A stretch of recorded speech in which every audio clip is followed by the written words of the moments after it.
you a Star Wars fan? Because you'll be amazed at number one, that a lot of women might be into the shit that you're into, but you're so worried about her judging you that you don't give it half a chance. But also some of the things that you're not into, you'll be amazed at how women would want to get into it because they want to get closer to you.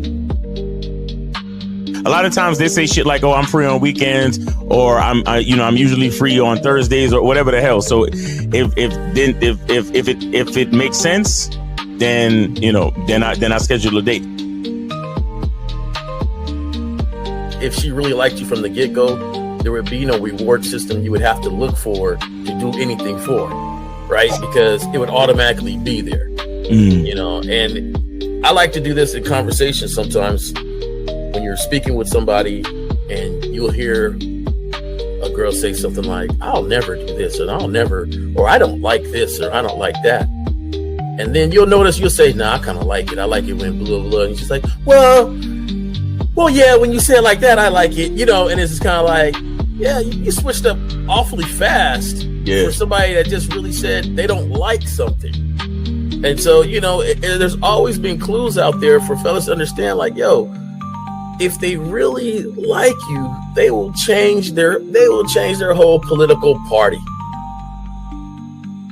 They're not giving her real instruction. They're not letting her know what it really is.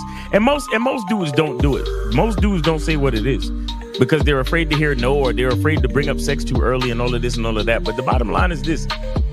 Either, again, and somebody said it, either she's feeling you or she's not. You understand? Either she's feeling you or she's not. We got to stop all this nonsense, man. Guys are too afraid to hear no, and it's like I'd rather hear no than to waste 2, 3, 4 dates and time spent, money spent, and all this other shit just to find out that you wasn't feeling me any damn way.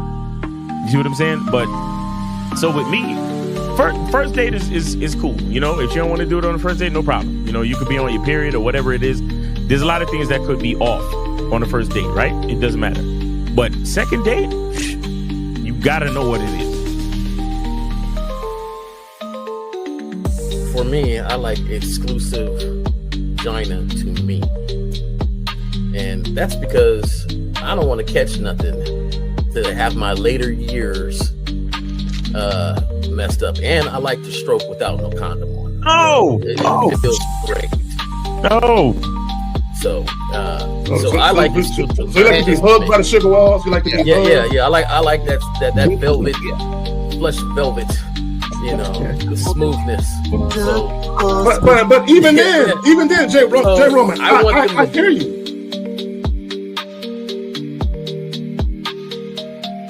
He don't get up for nothing. You understand what I'm saying? So, and the reason is because he has to conserve his energy to do 3 full workouts a day up until his competition date.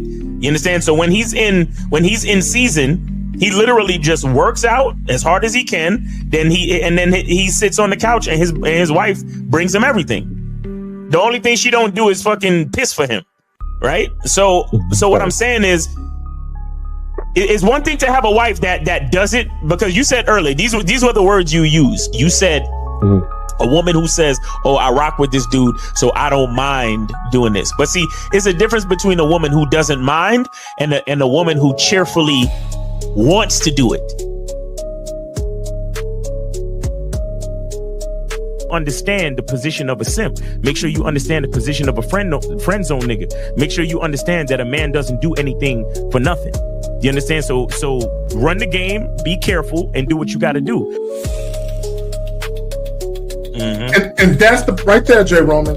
And that's the problem. Your main chick should always be prioritized over all the new chicks. Right? The new chicks should not get preferential treatment. Right? So what would make it difficult for a lot of women is if you're giving girlfriend treatment to the new chick. Right? So this is why when you very first meet women, you have to establish boundaries and parameters where they got to earn everything. So that way, when the main chick is with you and she knows you're dealing with new women, she knows they have to go through the gauntlet too. They just don't get shit quicker. Like if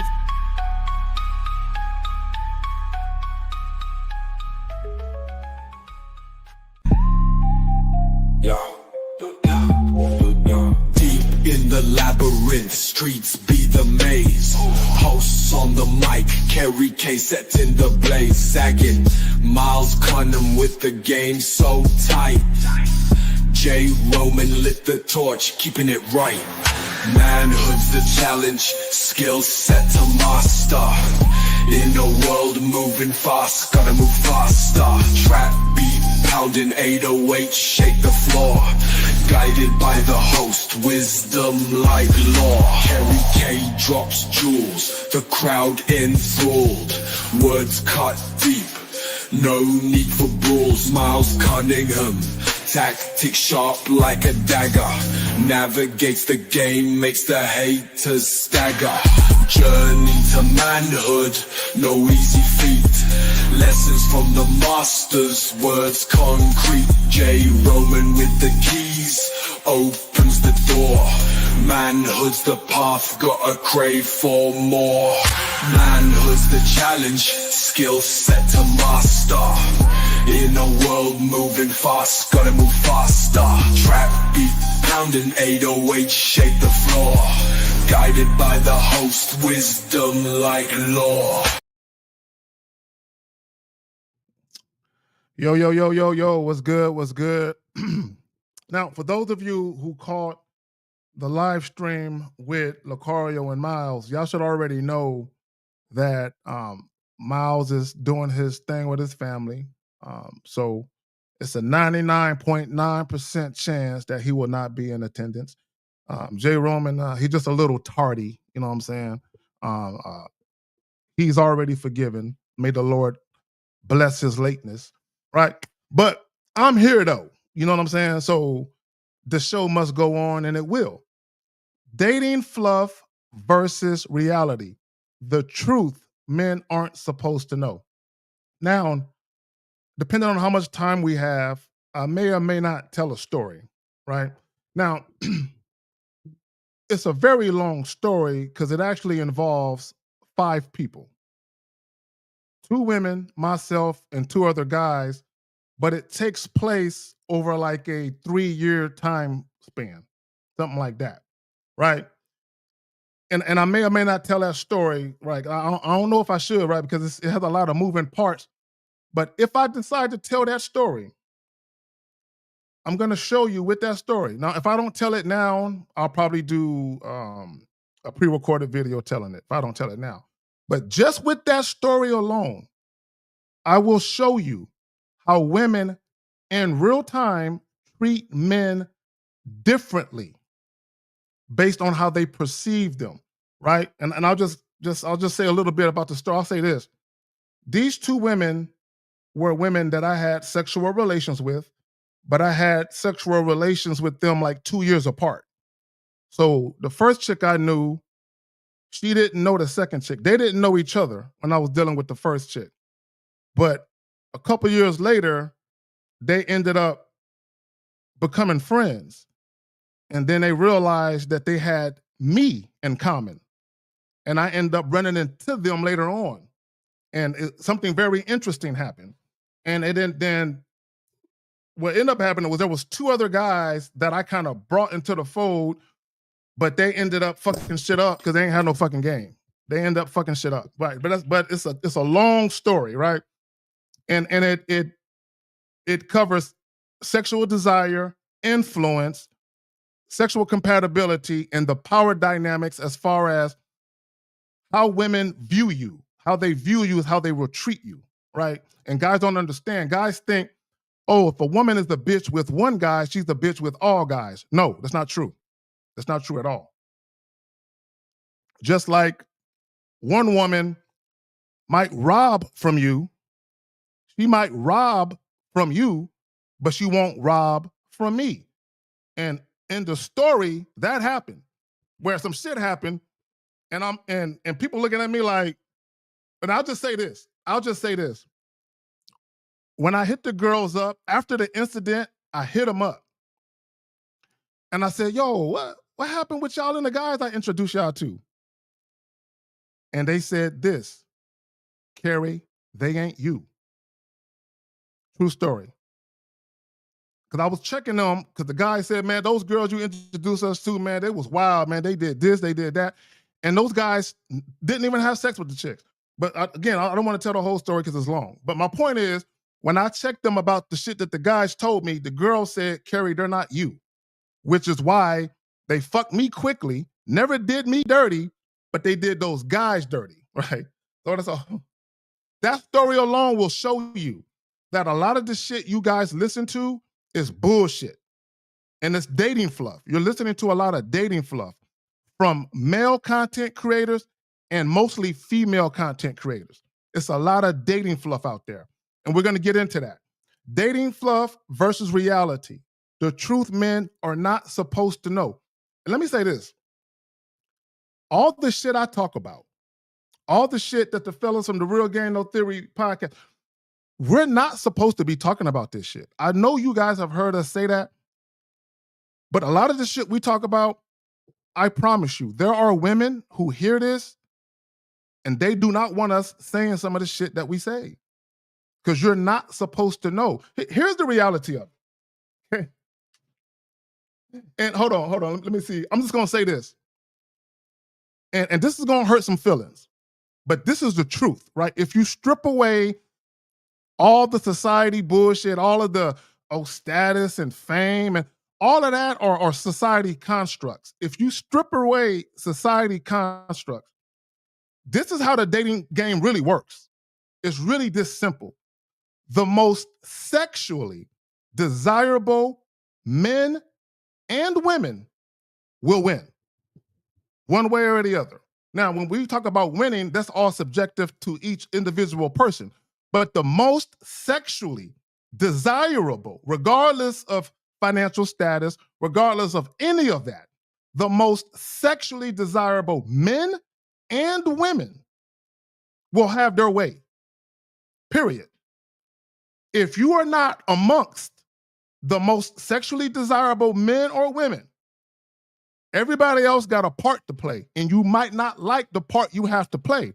And the problem with a lot of guys, they're not adhering to the reality and the part that's being chosen for you by the women you deal with. So regardless of the part you want to play, when you approach women, they have already chosen a part for you to play based on how you come at them. Now, guys, if you have a question, put a Q in the chat followed by your question. If you have a question, put a Q in the chat followed by your question. And then we'll go ahead and get to that. And Jay Roman, I'm not sure if he's going to show up. I haven't heard from the homie. Hopefully he's doing well. Shout out to the brother.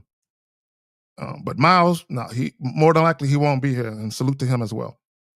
But again, guys, if you guys have a question, put a Q in the chat, followed by the question. And I'm gonna break this down. We're gonna get into the details of this. Again, dating fluff versus reality, the truth men aren't supposed to know. So let's talk about the function of fluff. The function of fluff. And real quick, for anybody coming in late, I'm not taking calls today. But if you have a question, though, put a Q in the chat and I'll get to your question, right? The function of fluff. Dating fluff exists to preserve social harmony. Listen right here. Shout out to Steve. Get your crayons out, right? Because you're going to learn some shit today. If you ain't learned nothing no other day or no other live stream or pre-recorded video, you're going to learn some shit today. What's the purpose of dating fluffs? What's the purpose of it? Preserve social harmony, right? That's number one. Number two, avoid labeling real incentives. All right, listen up. To avoid labeling real incentives. What do I mean by that? Women are called gold diggers, right? That's a label. What's the incentive? To find a man who can provide financially. See, this is what guys don't understand. There is nothing wrong with women wanting to associate themselves with men who got their money and their life straight. There's nothing wrong with that. Now, what I will say, the way that some women go about it leaves a lot to be desired. But there's nothing wrong with women wanting that. But the problem is when women admit to that, Just look at the internet. When women admit to wanting a provider, they get labeled gold diggers. That's a fluff. That's why avoid labeling real incentives. What's the real reason she's dealing with that guy? She don't love that motherfucker. She's not sexually attracted to him, but he got some money and he's willing to be generous with it. That's why she's there. But she can't readily admit that. Right? Now, again, the function of the fluff. Let's continue going. To protect, y'all ready for this? Female choice. To protect female choice. That's the function of a fluff. Dating fluff versus reality to protect female choice. Next up, y'all ready for this? Because a lot of y'all fall into this. Keep men compliant, agreeable, and patient. What do you got to be patient for? Sex. Again, the function of a fluff. Dating fluff exists to keep men compliant, agreeable, and patient. All right, let's go. Another one. To hide the transactional nature of modern dating. And let me just say this real quick. This is what both men and women have to understand. All dating is transactional. All of it is. This is the difference, though.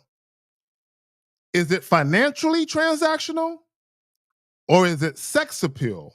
Or is it non-sexual energy? See, when we talk about transactional, what that really means is if you want sex from that woman, what is she getting out of the deal? Because that matters to a woman. What is she getting out of it?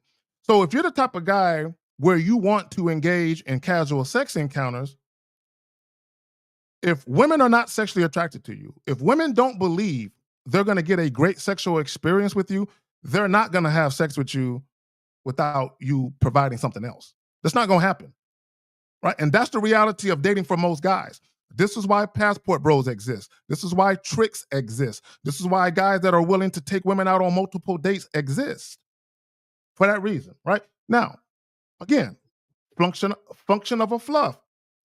Mask the reality of sexual competition. To mask the reality of sexual competition. It's not financial competition. See, guys with no game, they're competing in the wrong areas. They're trying to compete to be the most brolic looking niggas in the gym and have the most money and status. They're competing in the wrong areas, right? Because sexual attraction has nothing to do with your money. Now, when you talk about how you look and your body, see, that's more realistic, right? Because oftentimes a woman's sexual desire for a man does have something to do with how he looks, right? Whether it be facially, body-wise, or whatever, to a degree. But when you start talking about status, that has nothing to do with getting a woman's pussy wet. Money, your money has nothing to do with getting a woman's pussy wet at all. Now, women are willing to exchange sexual favors for money and material goods and trips and all that other shit. They're willing to do that.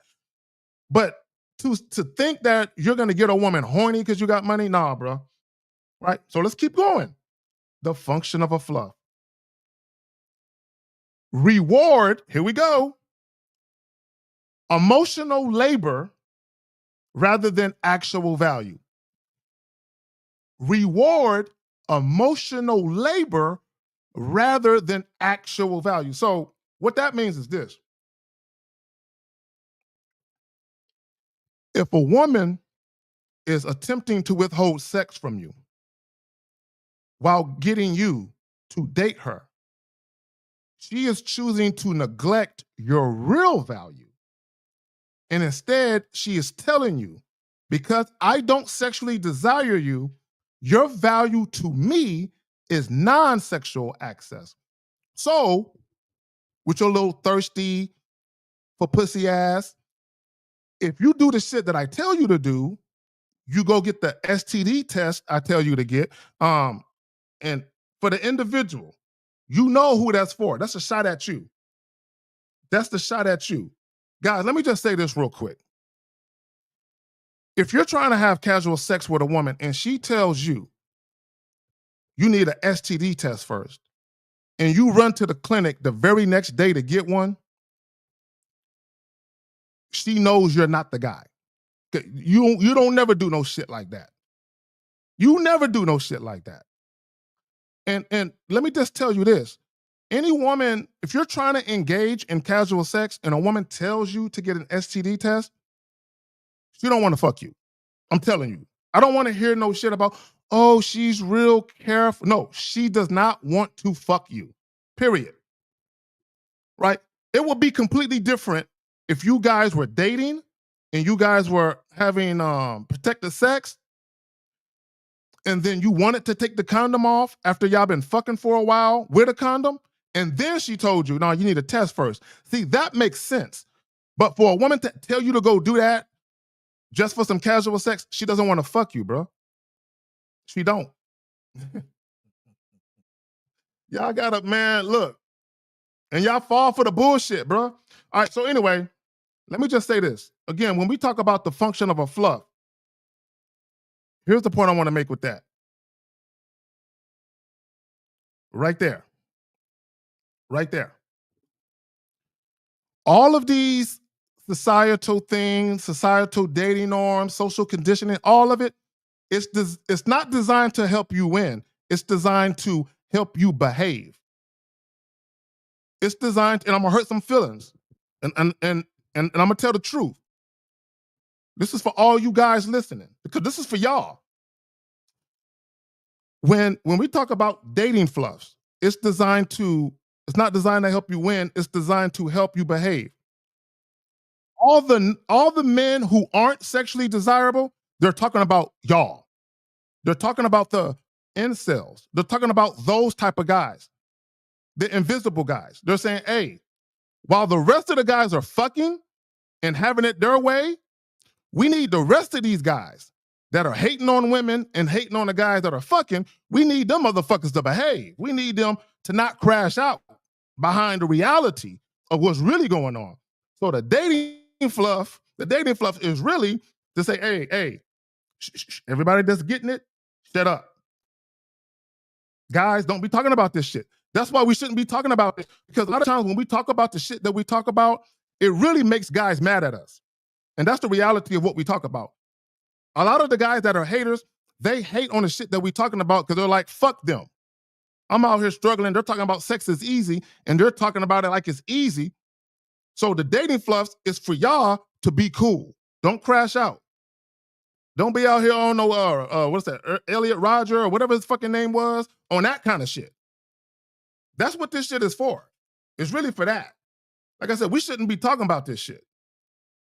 But we are to help you motherfuckers out. But what do we get? A bunch of hate. Instead of motherfuckers being grateful that we here, you know what I'm saying, telling y'all shit we shouldn't be talking about, dudes are just hating. Don't hate on us because we got the truth and we got the game. When I say we got the game, meaning we got the real information. The real information. What's really going on out here. Fuck all that love shit. Now, I'm not saying women don't want love. They do. My bad. I left Jay Roman back there. My bad. I saw you come in here and I meant to snatch you up. My bad, fam. What's going on with you? Oh, it's all good. It's all good, man. Do your thing. I'm up here going in. I'm passionate about this shit. I'm just going in and I'm like, oh, the homie popped in. Yeah, I thought we weren't here today, and then I got the message and I said, oh, okay, yeah, let's go. Let's do this. Yeah. Can you hear me? Bro, we here. Yeah, I got you. All right. I got you. So Roman, so what I'm talking about today, bro, or what we're talking about rather, is dating fluff versus reality, the truth men aren't supposed to know. And basically what I'm letting them know, that there was always this wink and a nod between men who was fucking and women. And then the guys who was on the outside looking in, they're not supposed to know what's really going on. They're supposed to believe in the ideal of love and the sanctity of marriage. And if you can find that one woman, and if you are a good man, if you are a Christian man or a good Muslim man or whatever your religion is, whatever it is, if you do everything right and you go to school and you get a degree and you treat women well, you're going to find a beautiful woman that's going to be loyal to you and only you. Lies. Go ahead, fam. Pass it to you.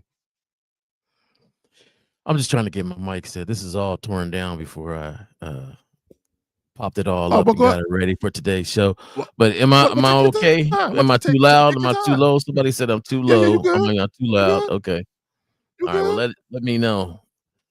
Uh Yeah. in the reality of it all, I think there's a lot of things that need to be cleared up where individuals really need to understand. Mm-hmm. Once you understand dating and in the interaction and who you are, things get a lot easier and it's not as hard as people complain about.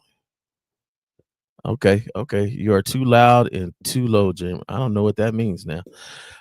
So You sound fine to me. I guess it just depends okay. on how we're listening to it. Well, if I'm too loud, then turn me down. Now I'm just I tried to mess with you, y'all. I know what that's from. I know what that's from. I tried to mess with it. That ain't So, good. but this is the biggest thing that bothers me, where I think a lot of guys need to know the truth, is just because you like somebody or you're attracted to somebody, don't mean they're going to be attracted to you. And that's just the reality of it. And I feel like when guys and individuals start to understand that, because I swear that every guy, I think you made a point a while back, Zach, and I think it was on one of your videos where you were like, honestly, if every woman that you was attracted to you, how do you think that would really play out? And I think you broke it down on there that it wouldn't be as fun as you would think it would be. No, Right. it would bother you. Let me just say this real quick, and I'm gonna let you have your point. See, guys, when women are sweating you about them wanting to be around you and have sex with you, it's flattering at first. But after a while, it gets on your fucking nerves. But go ahead, fam. That's why you can't fuck all the chicks that you're attracted to, bro. You just can't. And they're not all going to be attracted to you. So, I think if guys get that set in their head first, it takes away a lot of the disappointment when they go talk to somebody and it don't really work out. Because in all actuality, reality is not everybody's going to be attracted to you. Point blank. It don't matter how smooth you are. It don't matter how cool you think you are. Just because you like somebody don't mean they're going to like you back. There you go. That's my first fluff versus reality. So, and just so people understand what a dating fluff is, for the people that aren't watching but you're listening, right? Because I have it up on the screen. A dating fluff is the polite, socially acceptable lines people repeat that sound good, but don't match how people actually behave. I'm not that kind of girl. You have to get to know me first. Guys, women are not out here searching for emotional connections like that. That's not the way it happens. Okay, this is the reality of it. I need people to understand, when you very first meet people, outside of online dating, I'm not talking about online dating. I'm talking about real time, you run up on people, you meet people for the first time face to face. The first attraction that's available is sexual. That's the first attraction. Love is not there. You don't know each other well enough to even talk about that, right? Husband material, boyfriend material, wife material, none of that shit is there. You just met that person. So the only thing you have to go on when you very first meet somebody for the first time is whether or not you're sexually attracted to each other. So this notion that women got to get to know you and then maybe they'll decide, no, they know now. They know when they first, I don't give a fuck what no woman says. I don't care if she's a virgin. They know too. They know now. They know right now whether or not you're the kind of guy they might want to have sex with. Now, just because you might be doesn't mean they're going to fuck you tonight, but they fucking know. Do not believe that shit. Women know, right? So now you guys can do what you want to do. You can bullshit. You can believe the social bullshit that's being said. And my thing is, let me tell y'all, and I'm not disparaging women at all. I don't believe anything a woman says, ever, for no fucking reason. It doesn't mean I think she's lying. It doesn't mean that. There's a saying, Jay Roman, I'm going to pass it right back to you.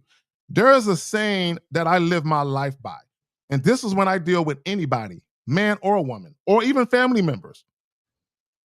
Believe none of what you hear and half of what you see. I live my life by that. When women talk, I don't believe it. Jay Roman, I had a chick one time tell me over the phone, bro, I can't wait to slide up and down your dick. This is what she told me. But bring that ass over here and do that. Crickets. Talk. Just talk. The problem with a lot of you guys, y'all listen to women talk. Once I give a woman an instruction to do something, if she don't do it, fuck what she talking about. Her words mean nothing. Jay Roman, you got it.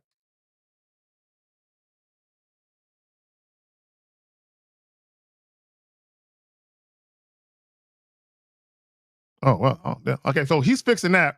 While he's fixing that, I'm going to get into this, all right? So again, that's dating fluff right there, right? So let's talk about social narratives. The cultural scripts society pushes about dating, gender roles, attraction, and relationships that rarely reflect real incentives, real psychology, or real power dynamics. I don't care what women say. When they meet you, power dynamics is always at play, and sex can always be utilized as a tool if a woman elects to use it as such. I'm not saying that every woman uses sex as a tool, but I'm saying every woman is highly capable of using sex as a tool if they want to, and they know they can. Women know they can use it to their advantage if they want to, and women do. It doesn't make them bad people. They just understand leverage. Because this is what I'll say, and I'll pass it back to you, Jay Roman. I know you were fiction shit. Y'all have to remember that because women are attracted to men for so many different reasons, sexual attraction could be one of them, physical attraction, resource attraction, you're famous, whatever. There are so many different reasons a woman can fuck with a guy that doesn't involve fucking. And this is what you guys don't fucking get. There are so many different reasons a woman could want to fuck with you that doesn't involve her sexually desiring you. Whereas with women, what guy wants to fuck with a woman he can't fuck? But women will fuck with guys all day. They don't fuck. And they don't have to fuck you to get something from you. And I don't understand why you guys don't understand this. And because women can get things from a man without fucking you, of course they're going to do it if they can. You got it, fam.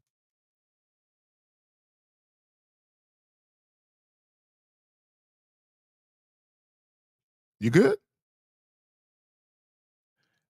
Hey, you were good. I was on mute. I was on mute. Okay. I'm sorry. Right. I had some interaction here and that. Okay. So another fluff that I want to talk about that a lot of guys believe is the ones where the ladies say, "Hey, you got to take me out. You got to take me out. You got to take me to dinner." And bottom line is, it's just not true. It's just not true. And I understand that, a lot of us grew up and our mother said, taught us how to date somebody. And then there was your uncles. And your dads my mother, shout out to my mama. My mother never did that to me. My mama kept it real because my mama knew I was running through them. My mama knew I was running through them. My mama never checked me about that. You know what I'm saying? My mama knew. Bro, real quick. I used to sneak out of the house to go fuck this chick. And when I snuck out of the house, I would always make noise and both my parents would wake up. And one day I was sneaking back in and they were waiting for me in a room. And they said, we hear you every time you sneak out. And I said, so I should just leave through the front door, huh?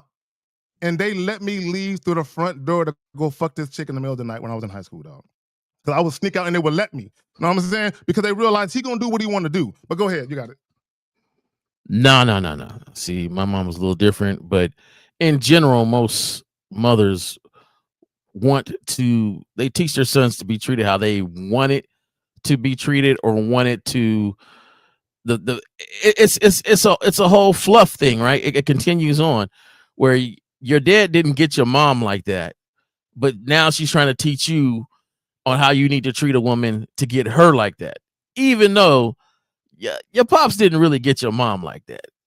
You know, that's just something that, he wined and dined me, and No, they courted. No, they did the courtship. My dad was 18, my mom was 16. They were high school sweethearts. They did it that way. That's how they did their shit.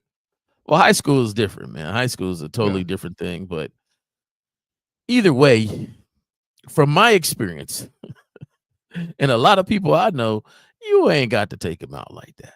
Nah, you ain't got to not take at him all, out bro. like that. Nothing like that. And the No thing is, dates. if you're the guy that is taking him out like that's cool. I'm not gonna ever say don't go on dates, because I went on dates because I wanted to go on a date. But at the same time, I realized a long time ago that really is about this interaction and this connection that we have with each other that is produced by me on if you really like me enough or not. There are so many people that came through the crib first before we even went on any first date. Period. Mm-hmm. So, and I don't think I'm special for that. You understand? Like, No, it's very. I'm laughing. I'm laughing real quick because I used to deal with girls whose fathers were like that, and they would want to speak to me on the phone, and when they would get done talking to me, they would tell their daughters, "You can't talk to him no more," because the fathers would ask me, "So what are your intentions with my daughter?" And I would say, "I'm in high school. I'm not trying to do anything too serious, right?" Now, I would tell them the truth over the phone, and they would say, "You can't fuck with him no more." You know what I'm saying? So, but anyway, that was how my shit was going. But go ahead, fam. Yeah, I just don't think over the course, like, from my experiences, I thought everybody had game when I was younger. When I was younger, right? You don't think nothing like I'm not special. Anybody could do it. Anybody could do it.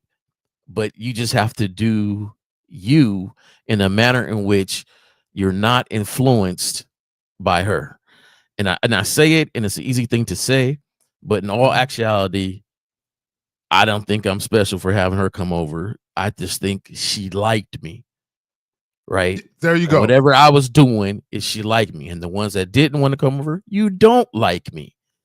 And it was very simple to me that I didn't have to wine and dine you because I had too many that I was talking to when I said, "Hey, won't you come through?" Okay.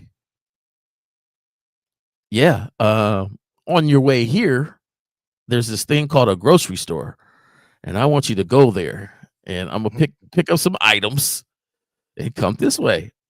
Okay. Like, I just didn't have a lot of resistance. I didn't think it was all that big of a deal. You got to take me out first. I didn't hear that a lot. And when I heard it, I started to laugh. Like, just say you don't like me. You know what I'm saying? Like, hey, just say you ain't feeling this. Go on and just tell me that. Because you're having all these rules that there's a guy that's coming to talk to you that you didn't say this to.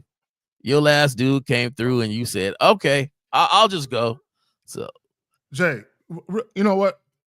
This is why, and for a lot of guys, I don't know how y'all high school years were. I had a blast in high school. I had fun. Shit. When I was about to graduate, I'm like, I want to go back and do this all over again. That's how much fun I had and shit. But my point is I saw it early. I saw how chicks was moving early. So Mr. Sharp says most women give their sons beta advice. My mother always kept it real with me. My mother would tell me about conversations her and her mother would have. And my grandmother was an OG. So I was privy to real conversations that women were having about real shit, not the fluff shit y'all hear about. My mother never attempted to give me dating advice when it came to chicks. My mom's only thing was, and she said this, and I said this in a live stream, don't be trying to introduce me to these hussies. That's what my mom would say. Don't be trying to introduce me to them. Because my mom knew I was running through them. So it made no sense for my mom to pull me to the side and try to give me some beta dating advice. You got to take, because my mom was like, Carrie's already out there. He's gone. My parents knew I was fucking. You know what I'm saying? So it was no secret, right? And one of the reasons why, when I talk about sneaking out the house, one of the reasons why they didn't make a big deal out of it, because prior to that, I had got caught fucking in the crib. You know what I'm saying? So they're like, he fucking in the crib, he's sneaking the fuck outside. So they just said, fuck it. Like, just leave the crib, make sure you lock the door and all that kind of shit. They just gave up on it and said, we ain't gonna try to control what he do, because Carrie's gonna do what he gonna do no matter what. And if he can't do what he wanna do, he'll move out, right? And I did that 3 times. In high school, I moved out 3 different times in a calendar year, right? I ain't like the rules. I moved out. I kept until I got my way, bro. So No, horrible. man. I'm horrible, bro. I'm horrible. I remember going over friends' houses and we going out somewhere and their mom was like, okay, remember this and remember that and dealing with this girl. And I'm just like, you don't even know this girl. She don't go by none of them rules. Like, but my pops and mom, no, they weren't having that. No, ain't no sneaking out. Ain't no sneaking out. I made sure I arranged my arrangements. Out. They told me to leave through the front door. They told me to leave through the front door. Ain't no front door. I got the front door. Hey, my pops had these hands that man get a hold of you is ridiculous. But my mom told me a few things, and I never forget. She told me, don't bring another girl over here anymore. She got tired of meeting a whole bunch of women. See, that my mama was on that shit. She didn't want to meet no chicks like that. Yeah, she didn't want to meet. She's, one time I was like, hey, Mom, I got this girl, she's like, son, I don't want to meet another girl. Like it got to be too much. And then I had ran through a few of them at her job, and it just she was just done with meeting women. And it was and rightfully so. She shouldn't even have to say that. That was my bad because I shouldn't have had them over meeting my mom. And really wasn't a meet through. I used to check up on my mom and the family and stuff. And so I would go over there and I have one in the car. So instead of having her sit outside, like, hey, come on in. And she thinking she meeting my mom, but really I'm running an errand. I'm just doing stuff. I'm going to the house, just check up on my little bros and take care of things. So at that moment, she was like, don't bring another person over here. Like this is, and I said, okay, Mom, stay in the car now. You got to stay in the car. I will say this. See folks. My mom was not cool with me fucking in the house because at the time I had a 9-year-old brother, and he was in a room, hiding in a room and shit while I was fucking. So that my mom felt some kind of way about that. So they didn't let me do that. I just want to be clear. My parents did not let me fuck in the house. When they found out I was, they like, don't do that shit no more, or keep the door open. Like I was allowed to have girls over, but I couldn't close the door no more, right? Because I was fucking with my parents downstairs, dog. But no, I was the little brother. Yeah. So my brother had a 1978 Toyota Corolla hatchback, and he would go on these dates, and he would take me to fit his lie or whatever. Like, hey, we're gonna go to the drive-in, or we're gonna go do this or whatever. So I'm in the car. He's only about 4 years older than me. So one time we go on this. He goes to pick this girl up, and she got a little sister around my age. Me and her sitting on the back of the car outside, drinking a Slurpee, and once again, my brother is inside doing his thing. The car moving a little bit, and me and the girl kind of chuckling and laughing at the time. And he used to bring me a lot. So I was the opposite of you. I didn't have the little brother that I was, messing with because I'm so much older than my little brothers. But us being around close to that age, and when he started rocking, Now he would jump out the window. He'd jump out the window, and I'll tell you this, man. This is what I learned. My pops would damn near put my brother through the wall, and but this dude would jump out that window. That thing had a hold of him. And I think that started my first little kind of in my head that I would never let that thing get a hold of me too much. Right? Because my brother would get fucked up when he came back.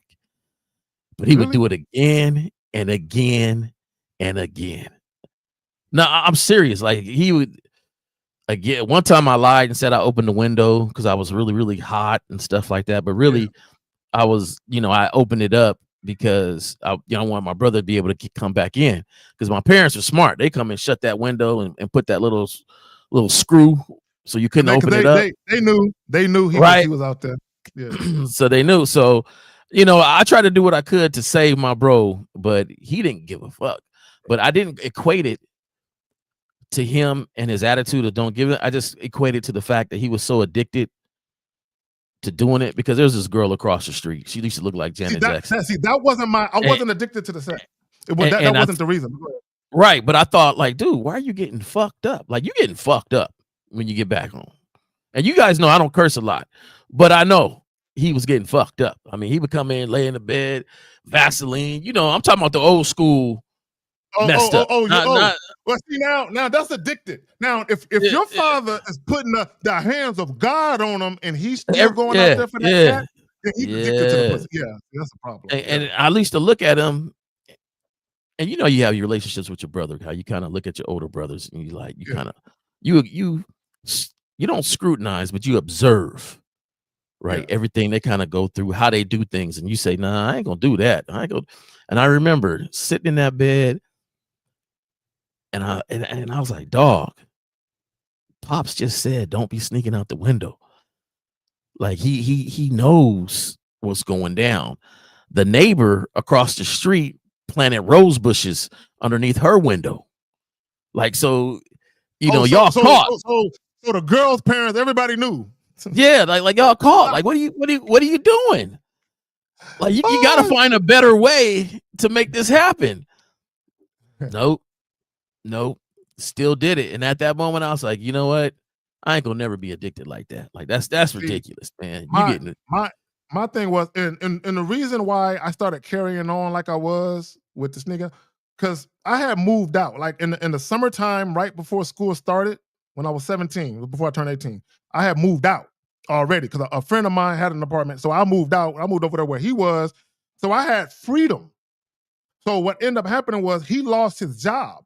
I had a job and all of that. I was paying bills. But when he lost his job, I'm like, man, I ain't finna be here paying his bills too. What the fuck I look like? So I went back home, right? So when I went back home, remember, I just came from having an apartment. You know what I'm saying? I had freedom. I had chicks over there whenever I wanted. I was having parties and shit. So now I got rules. I don't like it. I'm like, I'm sneaking out the crib to fuck because I was used to fucking when I wanted and doing what I wanted. So I came back with this mentality. I'm not a kid no more. I'm not this simple teenager. I've been paying bills and shit. So I'm doing what I want. I'm saying that's the attitude I had. And I'm not saying it's the right attitude, but that's the attitude that I had. You know what I'm saying? So another fluff thing I'm gonna come up with. No, real quick. No, my brothers never did what I was doing. I was the only one. I got away with murder because I was the only one. The rest of them were like, you're gonna get in trouble, man. I was like, man, fuck that. You only live once. No, I got away with shit my brothers never even attempted to do or didn't get away with. And me and my mother had a different relationship. My father, we didn't have a great relationship, but my father's mentality was, Carrie is his mother's son. I'm gonna let her deal with him. You know what I'm saying? So me and my mama, we was like that. But you got it. Go ahead, man. Not for me, because my brother was so highlighted, I could sneak around and get away with so much. I got away with so much that nobody didn't even know until later on when it was like, oh, that was you. You know, a lot of stuff, things I did, my brother got blamed for because he was so wild, I could do that. And, hey, we all pick our different roads. So, but I want to say this about fluff. Another thing that's really fluff, and I want the guys to really understand, when you have interactions with women and it don't go the way you think it's going to go, 99% of the chance it's your fault. That's true. Right now, society got us pointing fingers and blaming women for everything. Oh, look, these women are no good, and these women are this, and these women are that, and da da da da da da. 99% of the time. But right there, the fact that guys are blaming women, they don't realize dating fluff versus reality. See, guys, what they're doing is they are judging women based on what society says. And dating fluff. They're judging women based on that. We don't look at women on the surface like they do. We know what's really going on. So this is why when we see women doing goofy shit, we're like, she's wearing her mask. Like she's hiding herself. Like that's not her true self, right? Because once you get to the sex, you start to see how women really move.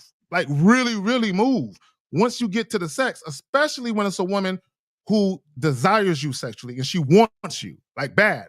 You see a different side of women than how they try and project to you when they're not feeling you. You just see, right? So real quick, Duke Lux with the 100 Norwegian Chrome, a coffee or two, or maybe an espresso. We do have a question, Jay. I'm gonna go ahead and get to it. And this is a great question. I was gonna say that, like, just keep throwing the questions in. For everybody that doesn't know, the call line is not open today. However, if you ask a question, we'll try to get through it and just throw it in the mix, Zach. I'm all for it. No. It had nothing to do with where they're at. No. Women are women, bro. Women are women. Women in Africa, women in Europe, women in all these other places, they're moving the same way. Women are women no matter where they're at. He said in the West? Yeah, he said in the West. No, I'm women in the West, the brother. biggest difference between women in the quote unquote West or in a Western civilization is they were able to be educated alongside men and make a certain amount of money faster than other women in the world. That's the only difference. But when it comes to women's selection criteria for men they want to fuck, nah, bro. Worldwide, women are women. But don't fall for that. And right there, when you say women suck in the West, that's that dating fluff. It got you believing if women are different here, then I'll be different. I'll be different to match their different. And now you're moving differently because you think women are different. That's how you get fucked up. I don't see it. I don't see it. I'm out here in the West. Bro. I'm in the West, and it's great times out here. And this is why I said, honestly, look, a lot of times we want everybody that we like to like us, and that's not the deal. I don't care who don't like me. Yeah. I'm not saying when I go speak to a woman, it's 100% of the time. Yeah, she feel me. She know this. I don't care. The thing is this. You know what it really is? Real quick, my bad. You know what it really is? I just want to say this before I forget the point. The reason why guys feel some type of way about women in the West is because when they get rejected by women elsewhere, women are polite about it. What it is, they believe women in the West are rude and they're cold. And the reason why women are rude and cold is because a lot of you guys don't understand when you approach women in a very passive, ambiguous way, they don't like that shit. They know what you're doing. Like real quick, Jay Roman, Lucario did a video, and I watched it this morning. And it was a guy who approached a woman, I think at Target or somewhere like that. And he kept looking at her, and they kept noticing each other. And then he finally approached her. And then when he approached her, he had some shirts in his hand that he had picked up from the men's section. So his goofy ass walked up to this woman and say, "Hey, do you know where these shirts are at? I like these." That was his opening line to the chick. He got some shirts in his hand that he clearly got from the men's section. So he walks up to this woman with his nervous, goofy ass and says, "Hey, I like these shirts that I have in my hand. Do you know where I got them at?" That was his line. So she's looking at him like, "You dumb motherfucker. Really? Like, you're going to ask me where to get men's clothes at when clearly because you got it in your hands, you know where you got it at." So guys, they do shit like that and they don't realize how dumb they look. But go ahead, fam. Yeah, like, I don't understand how I can say this any simpler. I like who likes me that I like. And I want y'all to really understand that, right? I don't care about everybody understanding my story. But the ones who understand the story, if I like you, then it's all good. So I still have that choice in that. Like some people are like, well, that means you don't. No. What I said was I like who likes me that I like. I have the last say. So you got to understand that. I understand that people like, oh, your game is this, your game in that. I know too many nerdy dudes that a lot of guys will be like, oh, man, he ain't got no game that got women that really like them. And I'm not talking about no mud ducks or no weird O's or nothing. They just like who they like. And they like this individual. Mud ducks or swamp donkeys. And the thing that gets me is a lot of people think that some of these nerdy dudes or some of these dudes, they ain't got no game. And they don't traditionally, as you say in a lyricist or words and stuff like that. The game they got that really matters is they're going to be them no matter what. And so they easily find people that like them for themselves. It's when they try to step outside of that and try to be smooth or let their money do the talking or let their, I know how to treat a woman. Then they get messed up because they stepped outside of themselves as far as just being who you are. And that's how it's always been. Always been. Yep. And I'll take it back to high school only because let's see if you really was observant in high school. If you looked around, every type of person had a woman. Every type. Because the player, they weren't trying to, the nerd, the jock, everybody had a woman. And it wasn't because one had game over the other. It's just that they were who they were. Period. The nerdy dude wasn't trying to get the cheerleader. There are women who like nerds. They are attracted to nerds. Point blank. So then all of a sudden we get older, we start putting more stuff on it. We need more money. We need to look more fashionable. And I'm not saying going out and looking, dirty and stuff, but we need to look a certain way.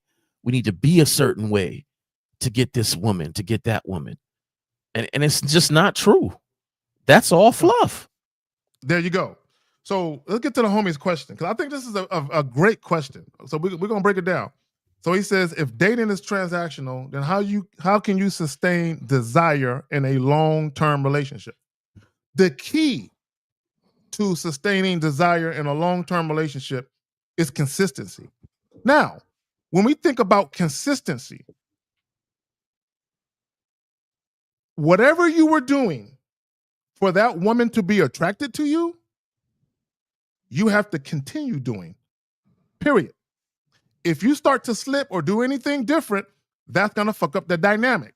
Now, when we talk about desire, sexual desire, the building blocks or the foundation for any healthy relationship is compatibility.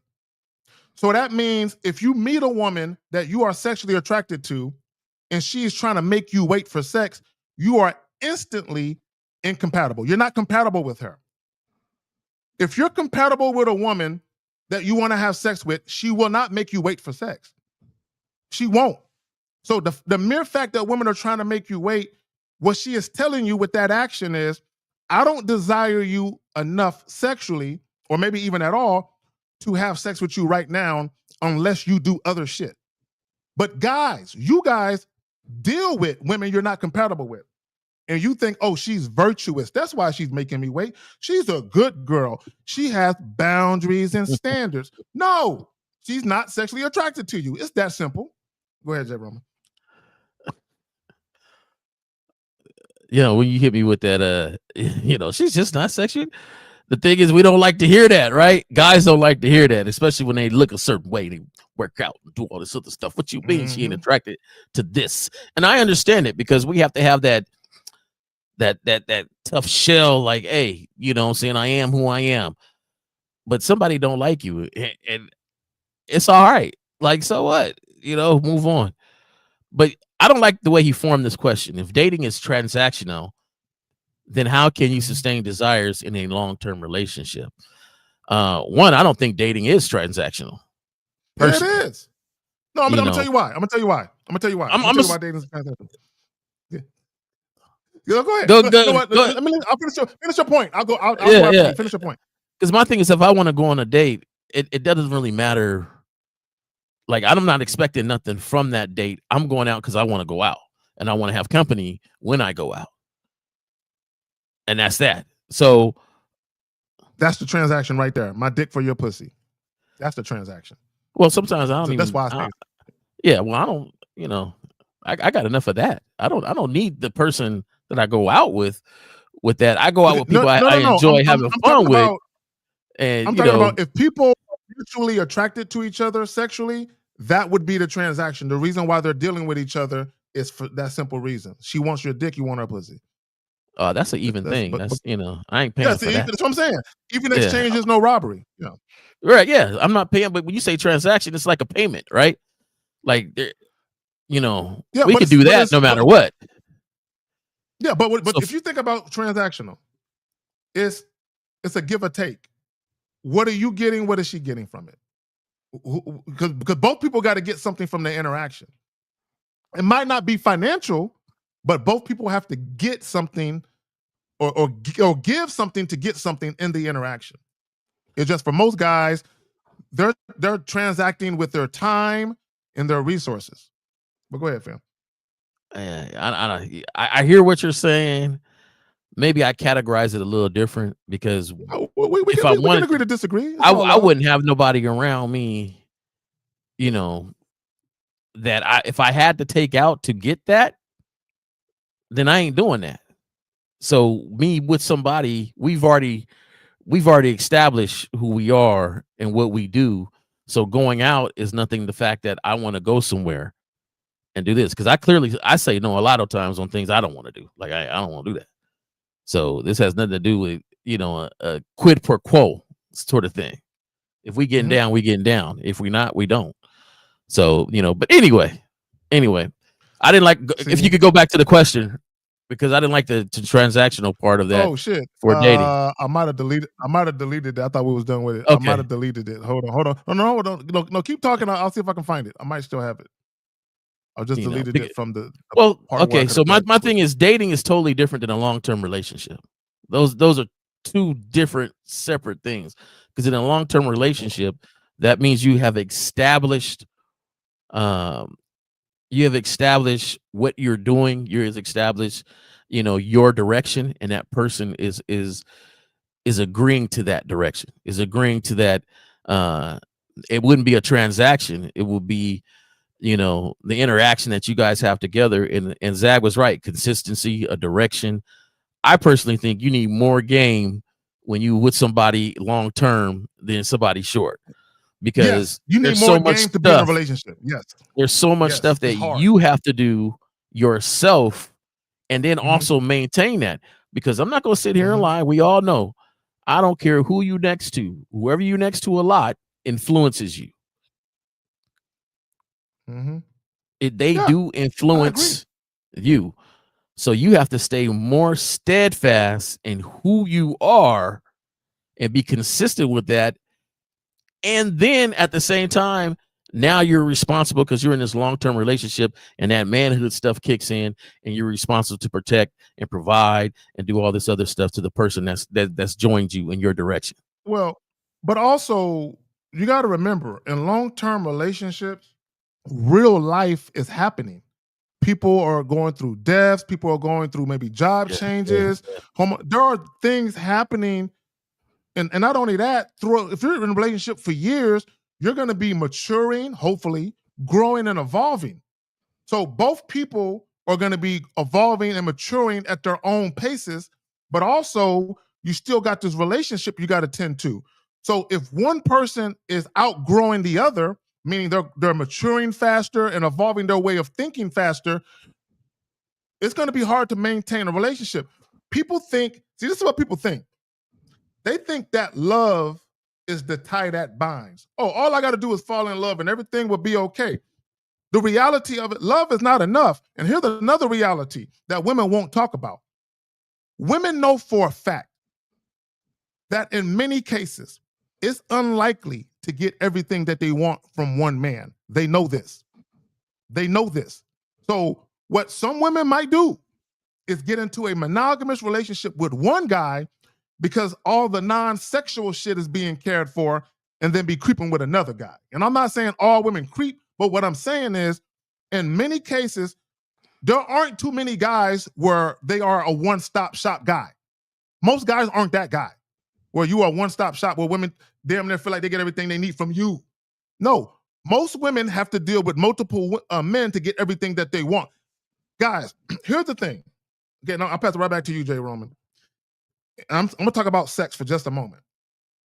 When it comes to sex, women do not settle for bad sex. They might get into a relationship with a guy they're not sexually attracted to, and they're going to be fucking the guy they really want on the side. Women do not settle for bad sex.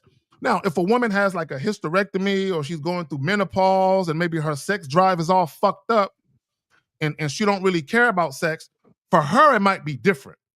But any woman that has her libido is is on point and all that, women will not settle for bad sex for no reason.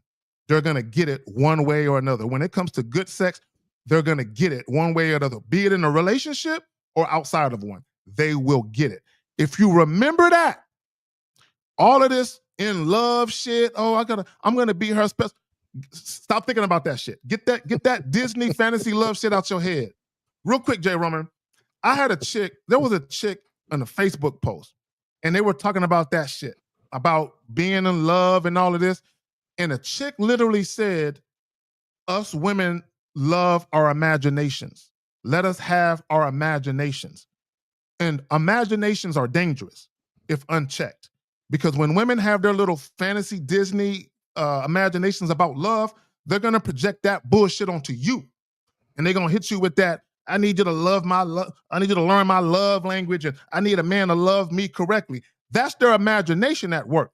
So if you don't lead women right away and let them know what it is, they're going to project that bullshit onto you, and then you're going to be jumping through hoops trying to make her happy so you can fulfill the shit that's in her goddamn imagination. You got it, fam. No, that's real talk. I had one tell me that I ruined her fantasy before. See, you see what I'm saying? I had to hit her with some reality, and it messed it up. And so, shortly after that, we, our experience stopped. And that's the thing. Any guy thinking he can be any and everything, that's fluff. That's fluff. Mm-hmm. So, and that's why it's so important to be you. Now, the thing about manhood, I'm just being honest, you can't be a lazy you. You're always going to try to self-improve. You're always going to analyze and do certain things, look down the road and have some forethought about you. You're always going to work hard at things. You're not going to get away from that. You should be self-improving, self-evaluating, doing all that anyway, and staying consistent to the core of you. Always challenging and evaluating yourself. Like, those are the things that, when I say you should always be you, it should be something that is already embedded in you. Now, people around you should have so much confidence in you that it doesn't matter what hits whoever you umbrella, that they have the confidence that you can handle it. And even if you don't know about something, you'll learn about it, or you'll still put yourselves in great position. That, to me, is the consistency that you maintain for that long-term relationship, as you say. That, to me, is the sort of boundaries that you establish with that consistency. And it's not a boundary to say, you can't do this, you can't do that. It's just a boundary to keep that mind in a certain place, right? To say, hey, don't fantasize too long. Let's have this reality hit. Okay, this is what we can do. This is what we can do. You ever have a woman, Zach, you with, and she want to go on this vacation? Oh, I want to go on a vacation. And you're like, all right, let's check and see how much that cost. Oh, and then we could do this, and we could do this, and we could do this, and we could do that. And you sitting there and you say, See, I don't know about that. No. See, this is what we're gonna do. When I encounter that, no. When I encounter women asking for shit, hashtag her debit card works too. If you want to do all that extra shit, as long as you pay for it, baby, you got it. That's how I handle that shit. See, no, I'm more of, let's check the books on both sides. I'm the type of person, like, we're not going. I'm not going to let you go to tilt on your money just because you no. Right here. No. I know right? the money. No. I know the money. It's just one of those things where I firmly believe. Okay, now this is only now if you're the breadwinner and the woman ain't really working, that's different. But I'm talking about if the woman is working, I'm gonna know her spending habits. I'm gonna know what's up with her, because if we're living together, especially if we're married, I would have already seen her credit report. So I'm gonna already know what her debt is, what her monthly payments are to every. I'm gonna know all of that, right? So if we're talking about a vacation, I already know what's feasible and what's not feasible. So if she's trying to do some excursions, which is what you like, you know what I'm saying? Especially if you go on a cruise, she want to do some extra shit. I'm either going to tell her, you can do that shit by yourself because I don't like that shit. Or, and I'll tell a woman, I ain't doing that shit with you if I don't like it, right? Or, yeah, okay, I'll pay for this, but you pay for that. I'm that kind of nigga. But go ahead, Phil. No, I'm the type of person like, look, you ain't paying for it because I know you going to tilt, and you got to have some sort of savings, like because we could get back and the car tires could pop. There's always should be a certain amount of savings that you maintain and grow for other things. And this is just me. You know, because I got a brother. I got a brother. The relationship shit. Yeah. Real quick, I don't want to get too far because I want to stick to the script, right? I don't want to get too far in the weeds with the relationship shit. Yeah, I don't want to get too far. Yeah. I'm about that legacy, man. I'm about that. You know. Yeah, but yeah. So, but the point is, though, you got to maintain and go ahead, man, because you know I can go down. Down the road for a while. That's a whole other topic for another day. You know what I'm saying? The relationship, maintaining relationships. But I want to get to some talking points. We'll get to this question in a minute. What I want to do, J. Roman, there are 7 talking points I want to get out the way. And then we'll get back to the questions. Guys, we'll get back to your questions. Hold on real quick. I just want to get this shit out the way. Hold on real quick. Okay, I'm going to throw that right there, and then we're going to get to the talking points, right? And I want to get your take on it, right? So what I want to talk about is 7 of them, 7 talking points. Okay, so what we're going to talk about is what's actually going on, reality versus the social narrative, right? So the first one is reality. I'm going to give you the reality versus the narrative. So number 1, this is the reality. Women screen men emotionally, socially, and sexually fast. But here's the narrative. Everyone has a chance. That's the narrative. Every guy has a chance. The reality is women screen men emotionally, socially, and sexually fast. And the reason why they do that is where can they place you and categorize you at? Now, right when they meet you, they're already going to place you. What's your thought on that? Yeah, that's what they do. I don't disagree with you. I don't have nothing to add to that, man. You're right. That's what they do, and you know. But I believe there's outliners, though. Just different individuals where because they move a certain way, they don't know how to categorize you. All right, cool. I got another one. All right. So the second one is this is the reality. Men are expected to be desirable first. Now, I don't like this last word. It says rewarded. They may be rewarded.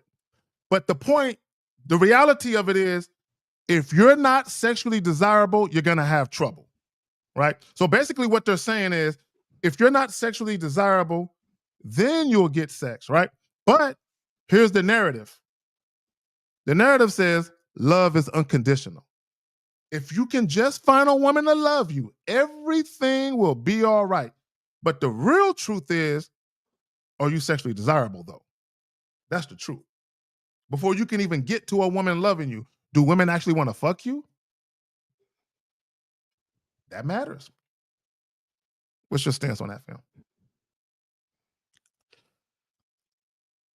I think a lot of individuals have a lot of fluff with this one. Because they believe they have to look a certain way or have money or have a certain status.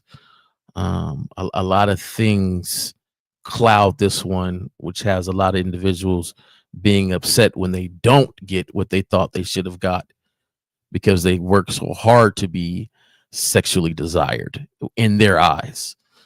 And that's when they get upset when they see people that don't hasn't put so much work in their physique or their money or something, and they see them with a nice looking female, and they kind of hate in their head, like, you know, why is she with him? And you know, I bet you he got a lot of money, or you know, it's everything, but you know, she might be desiring that individual for who he is.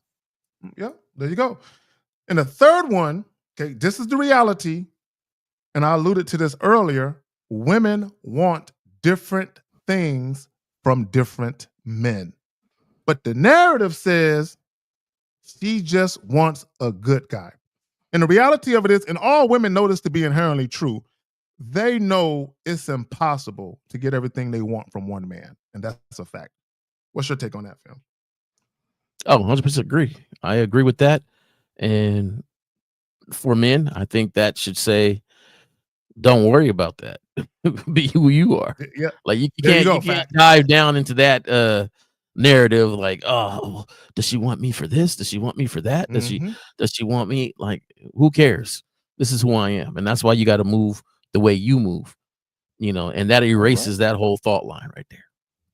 Cool. So the fourth reality is interest is tiered: sexual curiosity, sexual intent, and then commitment. Commitment. We're not talking about relationship commitment. We're talking about a commitment for a woman to have sex with you.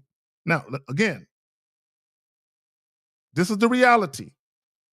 Interest is tiered: sexual curiosity, followed by sexual intent, followed by the commitment to actually go through with having sex. That's the reality. The fluff says chemistry just happens. You ever heard a chick say that? Why can't you let sex just happen? Like, this is what they say. Why can't you let sex just... Guys, let me say this, and this is very, very important. And this is a fact for all women. Sex is deliberate when it comes to women. Sex is deliberate. It doesn't happen by chance. It's very deliberate. Go ahead, fam. What's the thing is, I'm gonna make two different points. Number one, you hit me with that. Why can't you let it just happen? It's kind of funny because when you're trying to pause a chick or something like that, I didn't set a line similar to that. Like, hey, don't worry, we'll get to it. Let's just let things just kind of rock the way they are now. And I know you just probably said something like that. Just like, hey, slow it down. So I understand when they say it. Like, hey, but to me, this is where guys start to be a little more observant, right? And you got to have a standard line. We're all different. That standard line might vary, but my thing is, I don't like dealing with nobody that's not genuine around me. So my thing is, if you don't like me, and I have that line where I could tell, you could say a lot of fluff in my ear, oh, I think you're so cute, and da da da da da, and woody woody woo. But I have my line that says, okay, whatever. It's whatever, and I'm with you earlier when I believe half of what I see and none of what they say. So my thing is, it's just like, I got to be the observant one to decipher whatever's going on and to either still have you around or not. And I think that's a thing that dudes need to get better at and understanding. Some people are polite. Some people will say a whole bunch of stuff. Some people just like to flirt. Some people just like to do whatever. Some people like to see you get excited and turn you down because and all that says is you're really not attracted to me like that.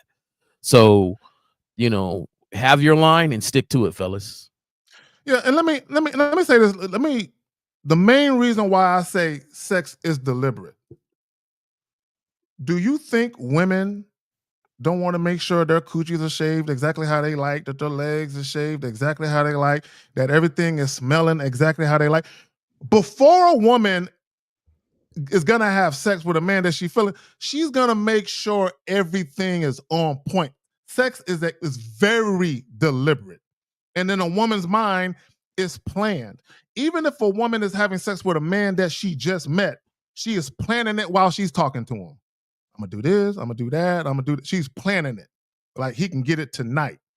It's being planned right now in her mind. All he got to do is let her know what's up and it's on. But that's it. Sex is deliberate. All this, just let it happen naturally. Sex does not happen naturally. It's deliberate. Women plan it. They think about it and they execute.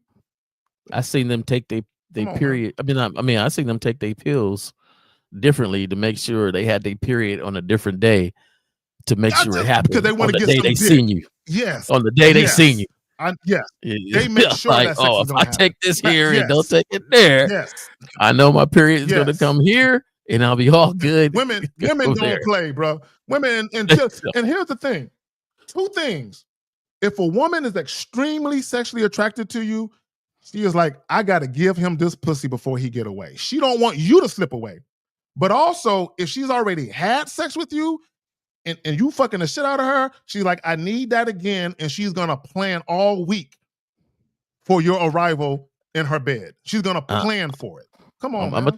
gonna tell y'all this.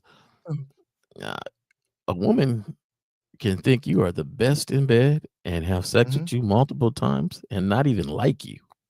That's true. No, despise you. I've had women that told me I don't like you, like as a person. Bro, I had this chick real quick. When I was first fucking her, when I would open the door, she would run and jump on me, bro. I missed you. I've been thinking about you. She did some shit I didn't like, and I checked her for it. And she straight up told me, I don't like you no more. And I'm like, well, we can stop fucking if you want. She was like, no, I just don't like you. So the next time she came to my crib, dog, she didn't jump on me and hug me. She walked right past me and went right to the bedroom and got undressed, bro.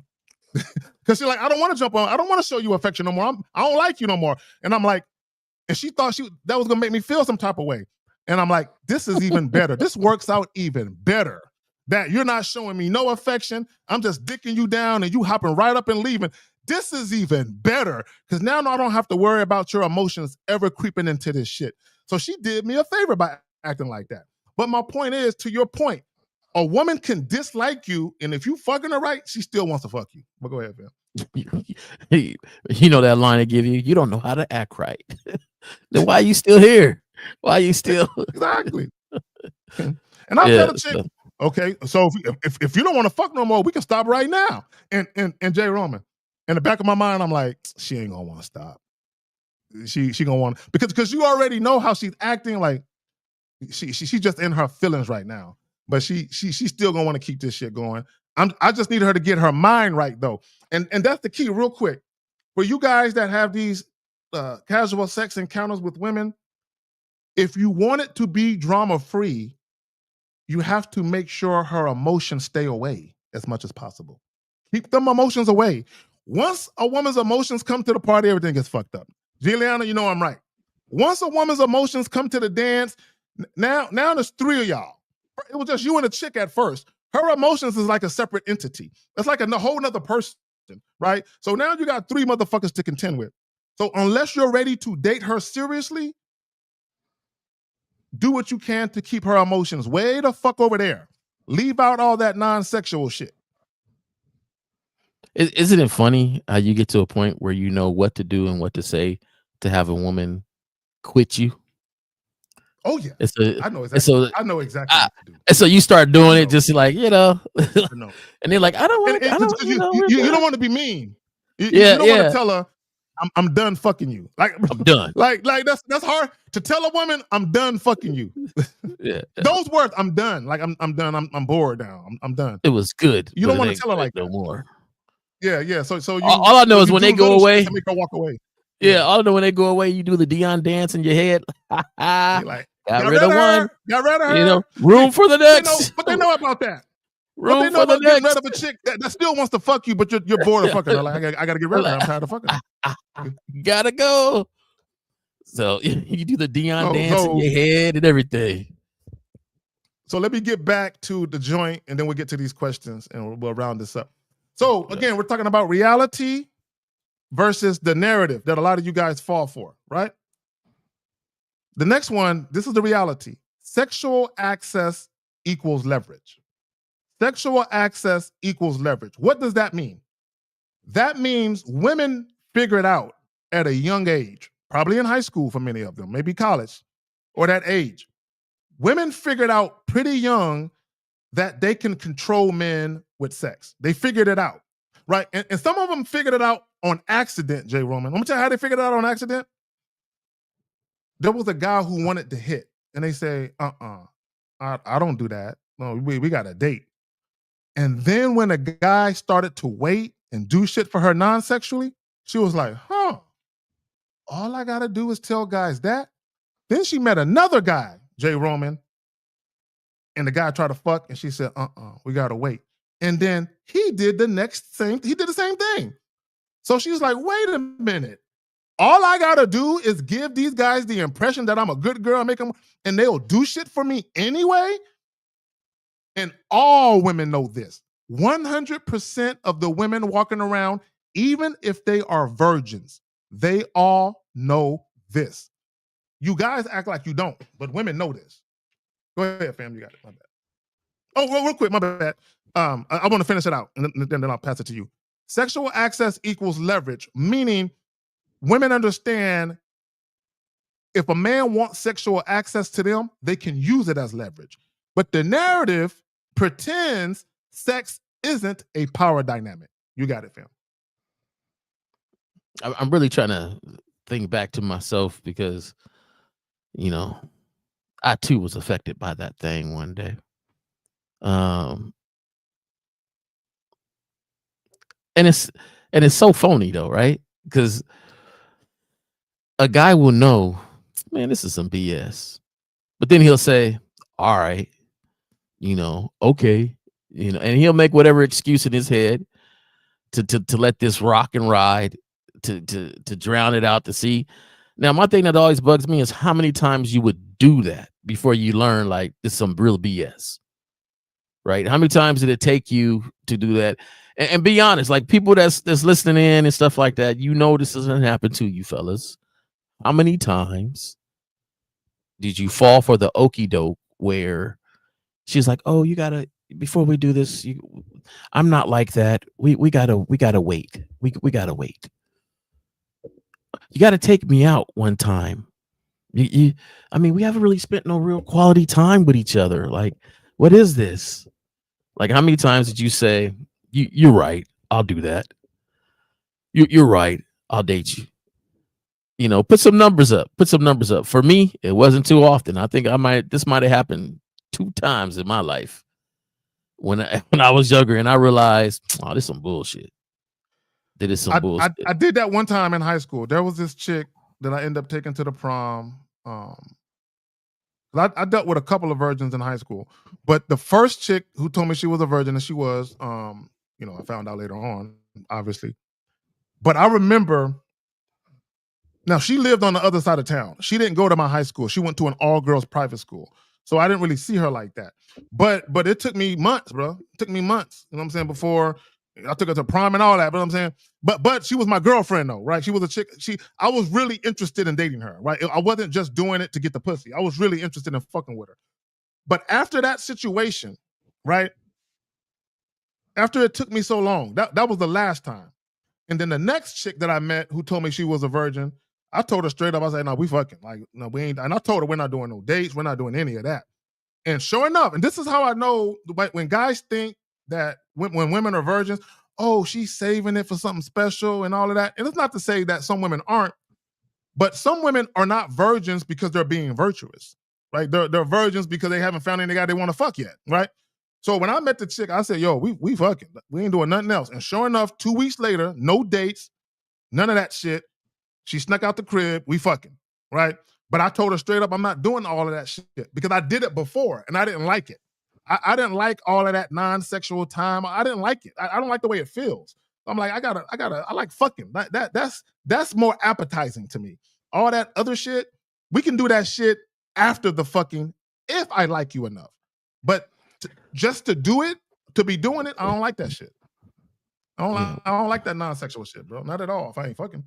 One that her virgin thing is way overplayed in. It is overplayed. People's thing because I heard more ouchie than anything. I had to stop. Like, hey man, this ain't even. Bro, it's a horrible sexual experience, bro. This ain't even horrible. This ain't even cool for me. Like it might be something you've been wanting to get off, but for me, this is I'm a good guy. So if you ouch it too many times, to me, it's painful. Bro, I stopped it. I stopped. You know, I had to both stop. times I Yeah, stopped. me Both too. times I was like, I'm the one who stopped. I'm the one I told because they was in pain, and I said, look. yeah. I said, baby girl. I said, look, go ahead, go to the bathroom, clean yourself off, go ahead and get dressed. And they were like, no, Carrie, I want to keep going. I don't want to disappoint you. And I'm like, I said, no, you're in pain. You look at you. You can't take this shit right now. Yeah, It's okay. you We can stop and maybe do it later. I stopped it both times.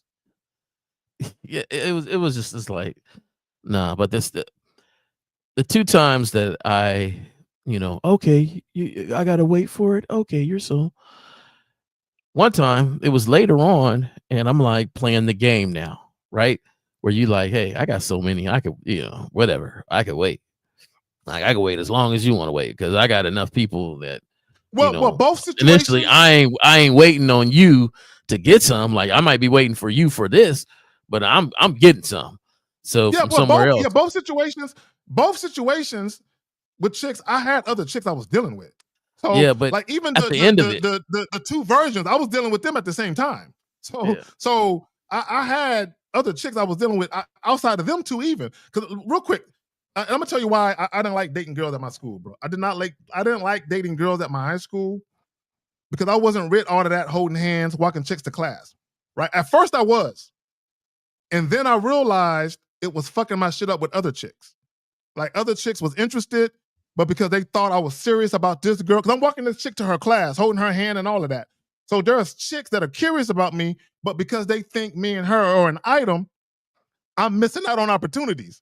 So once I realized that I was missing out on opportunities, I started telling chicks, look, I'm not walking you to your class.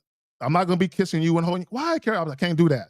And it was like, oh, there's other girls. And I was shrugging my shoulders. Like, I'm not doing all of that. Like, after school, we can do what we do. But during school, we going to act like we ain't doing none of that shit. Because I wanted to keep my options open. I know, ladies, I know it sounds like an asshole thing to do. But I was honest, J. Roman. I told the truth. Like, I really want to fuck with other girls. And if they think me and you are in a couple, they're not going to want to give me no pussy. So I can't be holding your hand. They can't see me like that with you. It was the and most opposite. guys can't fathom. And as a teenager in high school, I'm telling women the truth. And you grown men can't tell chicks the truth. Shame on you old niggas. But go ahead, fam, my bad. Nah, and then in high school it was the opposite for me. I went to a high school with a whole bunch of pretty rickies. 6'3". I did 6'3", 6'4". Like our basketball team was set. Even though I did play sports, I was there. I just wasn't one of the pretty rickies, as some would say. I was cute with dimples, and the girls liked that. And I had learned real quick that I didn't go in the locker room and talk about a lot of interactions I had. Plus, a lot of them was with some of these cats' girlfriends. So it was the opposite. Now, when I got older, I was like, man, these girls keeping me a secret and shit. Hey, J. Roman, I'm too fly for that. My teammates, if there was a girl they used to deal with, and they're no longer fucking with her, I was right there. I'm like, I've been had my eye on you. You know what I'm saying? Oh yeah, it's not that I was purposely doing it. It just I wasn't doing it on purpose. It just so happened that it was right. Yeah. And so they knew, like, stuff didn't get around. You could do stuff with me, and it was quiet. There was no bragging. It was no nothing. And so I had a lot of interactions. Later on, though, you like, hold on, I was too fresh for you to be keeping me a secret now. Like, you thoroughly enjoying return status is great, bro. Like, I had so many people return, and they quietly asked me, "Are you messing with her? Are you messing with?" Well, I ain't the one saying that. What are you talking about? See, like, bro, I had real quick. Let me shout out to Super Chat. Koski with the $49.99. Appreciate you, bro. I had an incident happen, and that's why I started being way more discreet. And that's another reason I got away from dealing with chicks at my school, because I didn't like it. I had a situation happen where I was dealing with this Korean chick. I'm trying to do it. I'm trying to make sure I got it right in the right order. I was dealing with this black chick first, right? And then I stopped fucking with her because she was bullshitting with the pussy. So I went over and started dealing with this Korean chick. the black chick and her friends, and this is not to disparage black women. I want to be clear. I'm just telling a story, right? So the black chick and her friends wouldn't put a bunch of rice by the Korean girl's locker. They just poured rice by her locker and shit. You know what I'm saying? Because that's fucked up, right? That's fucked up. True story. I swear to God, this happened. Right? So the Korean chick is all she all mad because she like, Carrie, I think it was one of them girls you was fucking with. They mad because you fucking with me now. So I'm like, damn, these chicks is messy as hell. So I saw the pettiness, the jealousy. I saw everything at a young age. So I was prepared in my 20s because I already saw it. I already saw it all, bro. So now when I saw that, I'm like, damn. So I went out of my way to try and hide who I was fucking. You know what I'm saying? I went out of my way to conceal it so I could avoid shit like that happening. Like chicks fighting over a nigga and shit. I didn't like that. Like, see, guys, they think that shit is cool. I don't like it. You know what I'm saying? Not at all. I think it's messy. I think it's messy. It's very unattractive. It's very messy. It's extremely messy, bro. So that's why I moved away. But you got to also remember, and I want guys to understand, although I was a teenager, y'all have to remember there was a lot of time I wasn't living at home and I was paying bills as a teenager. So my mindset was different. Like, you got to understand real quick. Let me just say this. I went to school like every other teenager. I went to school. Right after school, I had football practice. And then I went to work.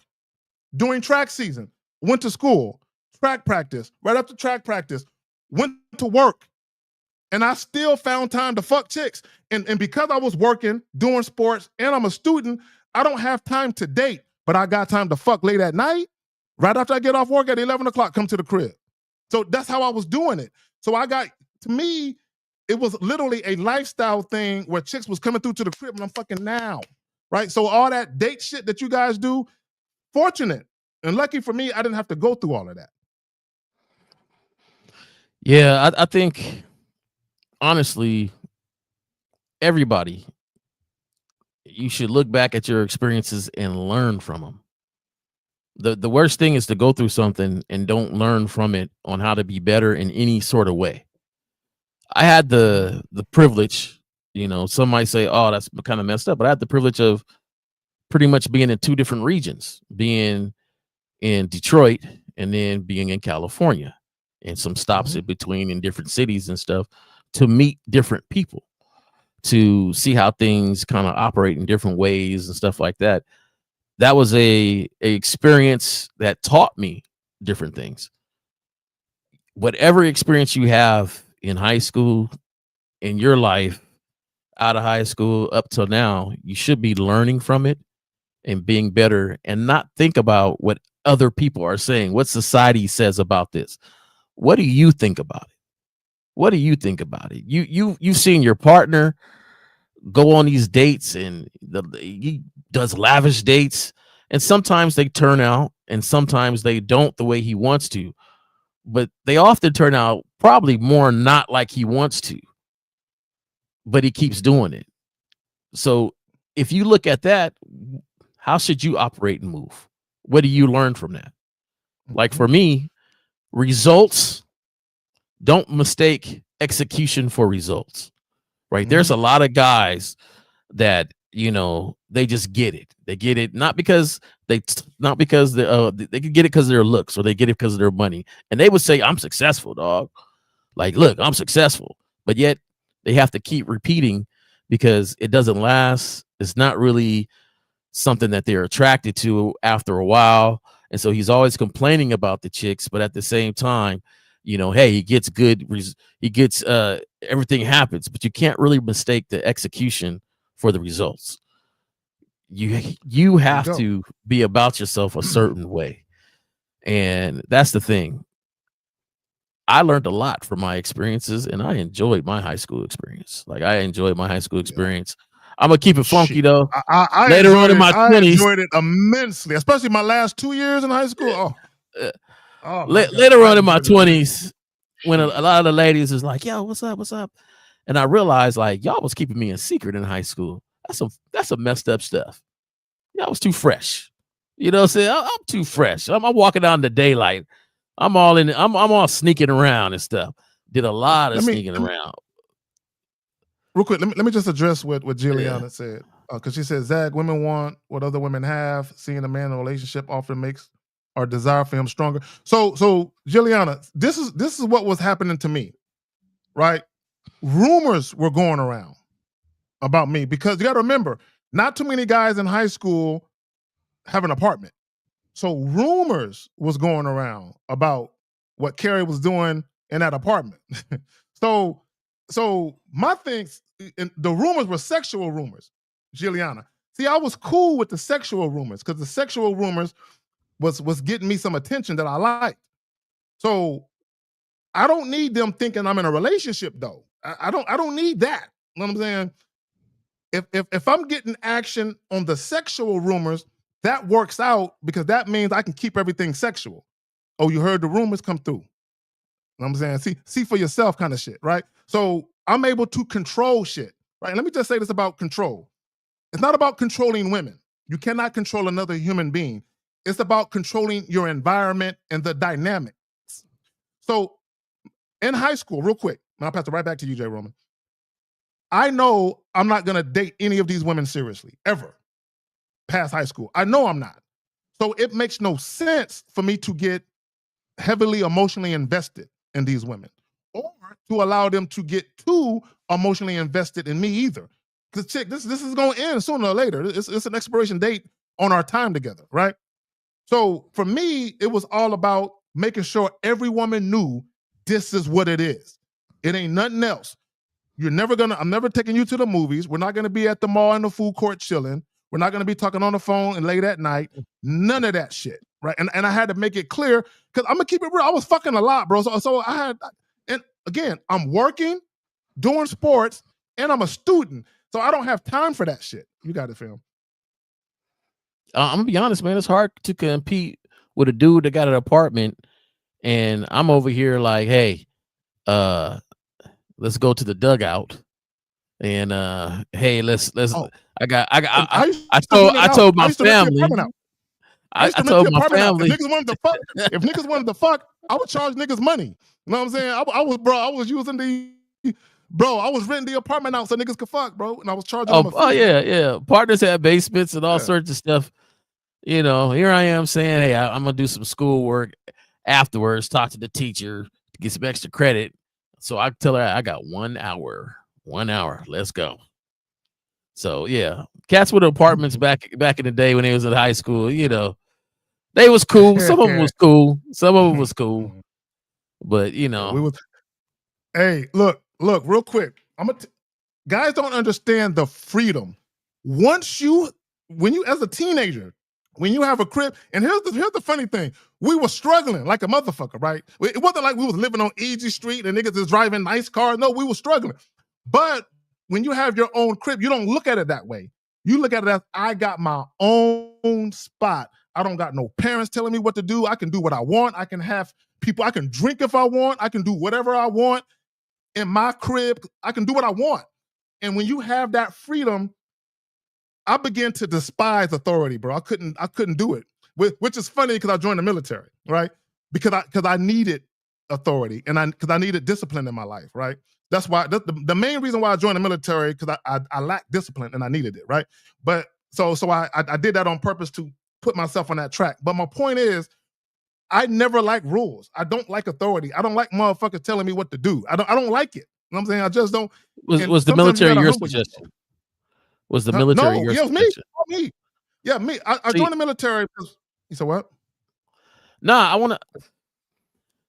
Go ahead. A lot of people miss certain things about some of the stuff you say or we say, and some things even in their own life on how they should really go back and see things. Like, it is very it's very surprising at your age to say, man, I need to join the military. I'm out here wild.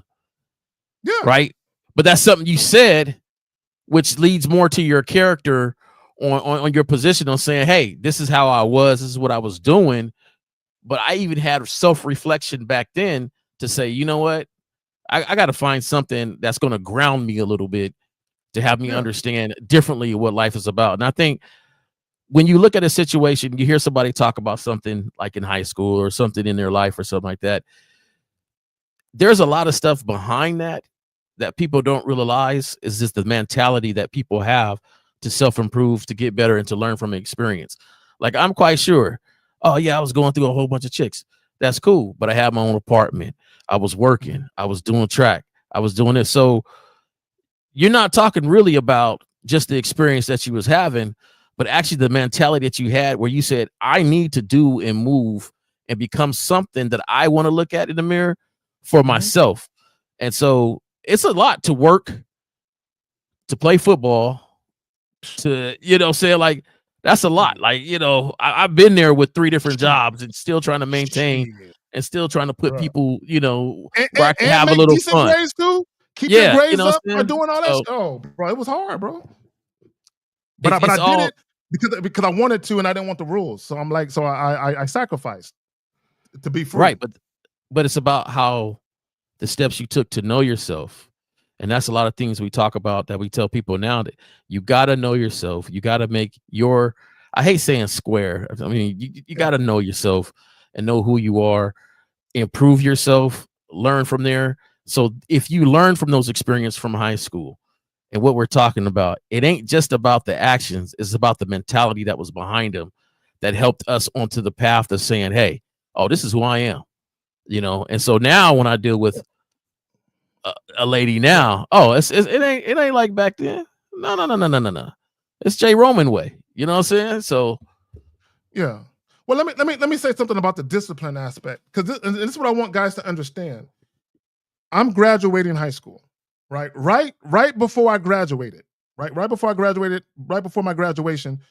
A few months before that, my father, because my father was in the military, he got orders. They got orders to move to Hawaii. So my parents was moving to Hawaii, like right as I was graduating, they were moving to Hawaii.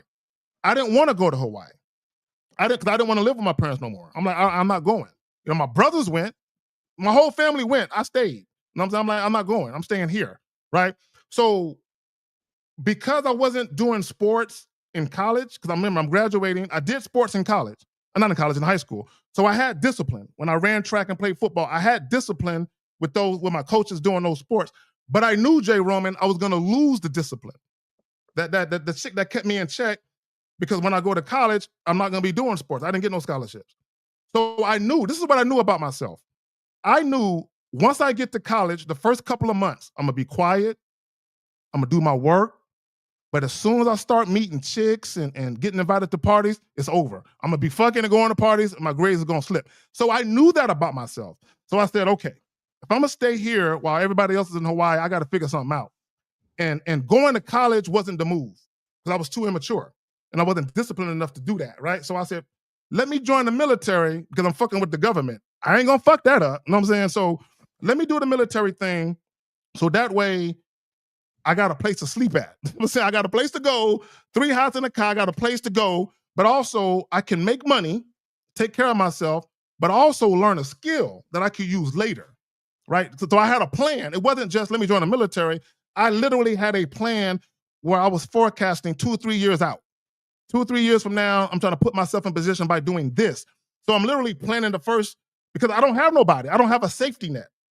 They're in Hawaii, so I don't have nobody, bro. Like, so if I fuck up, it's a problem, right? So I maintained and I managed. But that's why I joined the military, for that reason. Not just because I had to take care of myself. You know what I'm saying? Now, I could have went to Hawaii and lived with my parents, but I'm like, I don't want to live with that motherfucker, my dad. I don't want to live with that motherfucker. I don't want to live, I don't want the rules. And then if I go to Hawaii, I'm stuck. You know how much a plane ticket is to get back to mainland USA? I feel like if I go with them, I'm stuck over there. And I don't want to be stuck in Hawaii, bro. So I'm like, nah. So I just stayed here. But and that's part of my point, is just the mentality that you have when you grow up and you build and you learn from the situations you've gone through. So my thing is, what helped you out back then is really knowing yourself. We talk about that all the time, for people to know themselves, to understand, to see what you do good at, to see what you bad at, to see, those are things you got to take stock of. And I think that a lot of times people, when they listen to us, they look at the fact about women, and yeah, it's fun to talk about that and reminisce, but a lot of that had a certain amount of mentality in it, your mentality in it that helped you move to go from there. Because of your mentality about women, you didn't do what a lot of people did. They go to college and lose a year, 2 years, where they now have to be 6-year college students. They go to college and get distracted. Some don't even finish, all because of I this didn't want thing. that. You know I what I'm didn't want saying? to do that. Because my twin, I watched my twin doing that. Because he did get a partial scholarship to run track. But I saw him fucking up the scholarship with the party and shit. Because we both was on that. And I'm like, see, I don't want to do what he's doing and then flunk out of school. I don't want to flunk out of school. I don't want to do that. So that's why I chose a different route. Yeah, and the forethought and thinking 2-3 years ahead, 4 years ahead. These are the qualities and stuff that we talk about as manhood. And I know a lot of people will look at some of these shows and be like, oh, y'all just talk about women. It ain't about that. You got to see through all the things that's being done. We mainly talk about the mentality that you need to have for yourself. The mentality is what you build on. The who you are is what you build on. The experiences help you grow, but besides that, you still should be building on yourself. So let me say what he just said. I want to be clear, right? Because I said 3 different times when I was in high school, I moved out. The first 2 times I moved out, those guys already had an apartment. I just moved in on some roommate shit. The last time I moved out was because I joined the military halfway through my senior year. So I was already sworn in. I was already in the military in December. You know what I'm saying? Halfway through my year, I was already in the military, right? So when I graduated, I was supposed to go to basic training in July, the end of July. Well, I was due to go to basic training at the end of July. School ends at the end of May. Like the first week of June, I graduate. My parents are gone. So imagine a recent high school. Matter of fact, it was right before graduation. So I was still in school. I went and got an apartment in my own name by myself, bro, for the first time in my own name by myself with my little credit, whatever the fuck I had going on. That's powerful for a teenager. For you to go to an apartment complex, go to the leasing office and sign the shit by yourself with no parents with you, no adults with you, nobody, by yourself, right? And you do that shit by yourself and you make sure that shit is in order. You tell the people, hey, look, in a couple months, I'm going to the military, so I'm signing a month-to-month lease with y'all. I can't do the 6-month joint because I got to bounce, right? So to set all that up by yourself with nobody in your ear giving you direction, bro, it's major. And it's not about bragging. It's about, for me, when your back up is against the wall and you want to do something, right? Because I wanted freedom. Remember, how bad do you want it? How bad do you want it? And I wanted it bad, bro. I wanted the freedom to do what I wanted to do. And because you said mentality, because of my mentality, that's why I am how I am with women. And that's how come women respond to me the way that they do. But it started from there. You know what I'm saying? From me being younger. It's just the maturity, the evolution, and the growth. It just started from there. Which, but we do got yeah, go ahead. Nope. Well, I'll just say this. Some people can have a similar story to yours, but not the exact same story. And it's funny that a lot of people don't realize till later on in life, you're already an individual. Why are you working so hard to conform to the normities of what society says it should be when you're already an individual? Nobody can repeat that story and it'd be exactly like yours. So it baffles. The fluff of things is how we're always trying to conform to how society views this interaction between man and female. But at the same time, you're an individual. Why not develop your own square? Period. And instead of conforming to you need to look a certain way. You need to be this way. You need to be that way. You need to be that way. Like, you're an individual from the jump. Like, why are guys trying to fight to be the same? And let me just say this about the discipline thing, because I mentioned that a couple of times, and I'm just a living testament of the mistakes you can make without discipline, and also how you can prosper and thrive with it. Okay, men need discipline like a mother. You need discipline. You need it, right? Because discipline will keep you on track and you won't be emotional about your decision making. A lot of you guys, especially with women, you're way too emotional about your decision making, or emotions are too much a part of your decision making. When I was making decisions, bro, it wasn't about my feelings. It was about making decisions that made sense for me to literally survive, right? Because I didn't want to call my parents and be like, I need help. Can you send me some money so I can go? I didn't want to do that, bro. I'm like, once I make this decision, I want to be self-sufficient forever. You know what I'm saying? Now, I did have to go back home again when I was 27. So from the time when I left high school, I was good. But I had to go back home for about 6 months when I was 27. But I had a 6-month plan and got up out of there. But my point is that as men, even for you guys that don't have your own place right now, do not try to get a place just so you can fuck women. Okay, I want guys to listen to me. Don't be trying to go get your own crib just so you can have women to fuck. You're going to be wasting your money. Don't do that. Have a plan. Make it make sense, right? Save your money. Stack your money, right? So if you move out, you want to move out with the intention, I'm never coming back home. So let me set myself up so if I do go through any financial hardships, I can survive it. Because you will go through them. Yeah. I moved out at a younger age and I never went back. My motivation was a little bit different than yours. But I tell you this, I knocked my head a lot. The head. Oh, I knocked my head a lot. Through all of that. Yeah. And for a time period, I was sleeping in my car.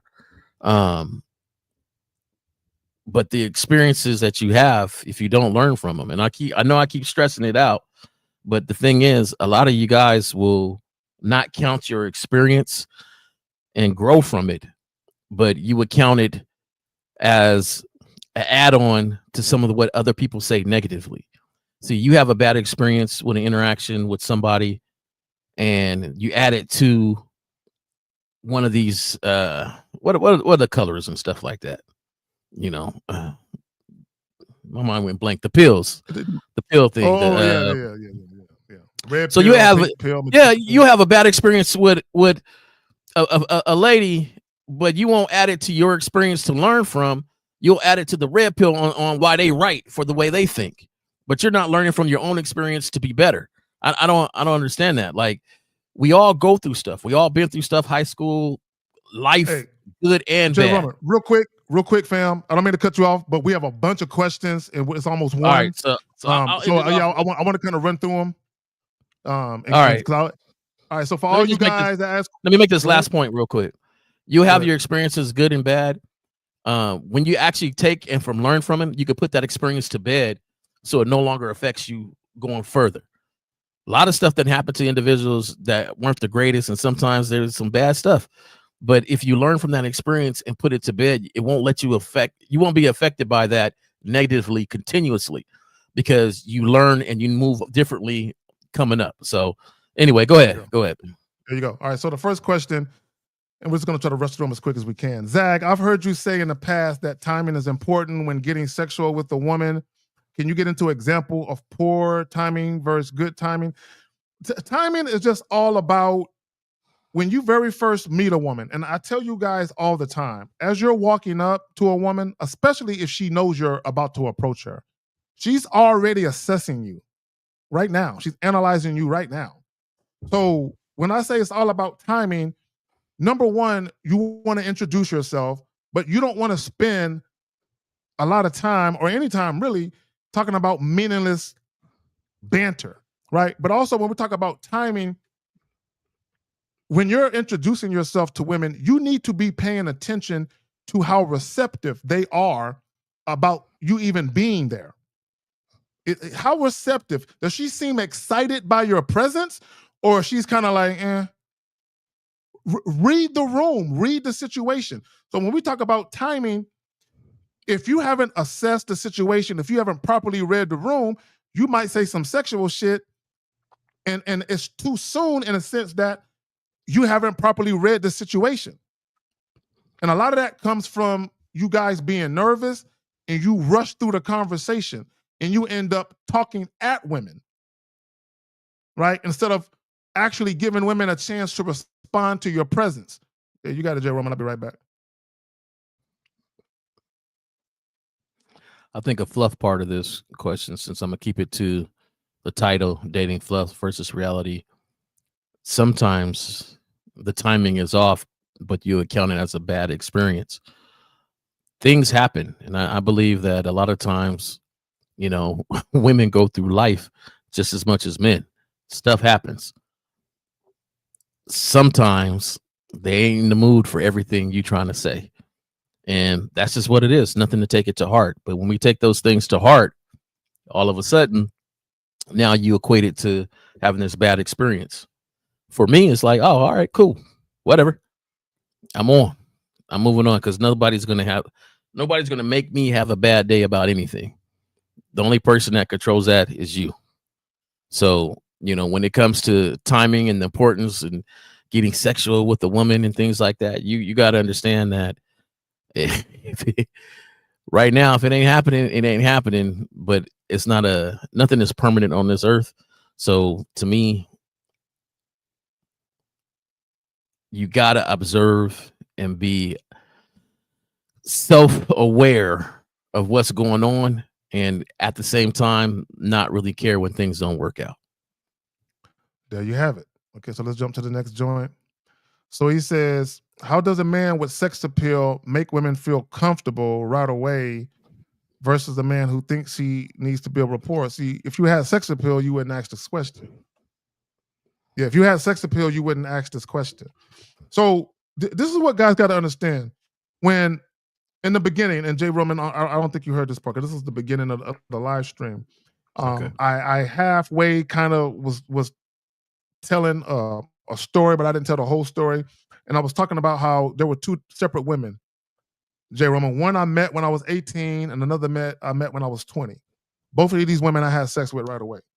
And then later on, when I was 21, I ended up running into both of these women. And they were together when I ran into them. And I'm like, oh, shit, y'all know each other, blah, blah, blah. So these women both knew that I had sex with them. Like, she knew I had sex with her, blah, blah, blah. So it was all good. It was all love, though. So Jay, so I end up trying to hook these two chicks up that I used to have sex with two other guys that I knew from the apartment complex I was living in, right? Yeah, like you should. And I told the guys, I said, look, don't play with these women. I had sex, Jay Roman, real quick. When I was 18, the chick I knew, she walked an hour and a half, bro, on a school night for some dick. She walked an hour and a half for some dick and then walked back. You know what I'm saying? 3 hours for some dick. So I told the guys that story. I said, yo, don't play with these chicks. And then the other chick, I met her at this apartment I just moved into. And I told her, look, I just moved in. I live in apartment such and such. You should come by me and welcome me to the apartment. And she came by like the next night, we ended up fucking. So I'm telling these guys how quickly shit happened, right? And I said, don't play with them. I said, don't try to date them. Don't do that romantic shit. I said, get to it. What did these guys do, bro? The goofy shit. So what ended up happening was these chicks end up robbing these niggas, stealing shit from these niggas, doing all kinds of ill shit.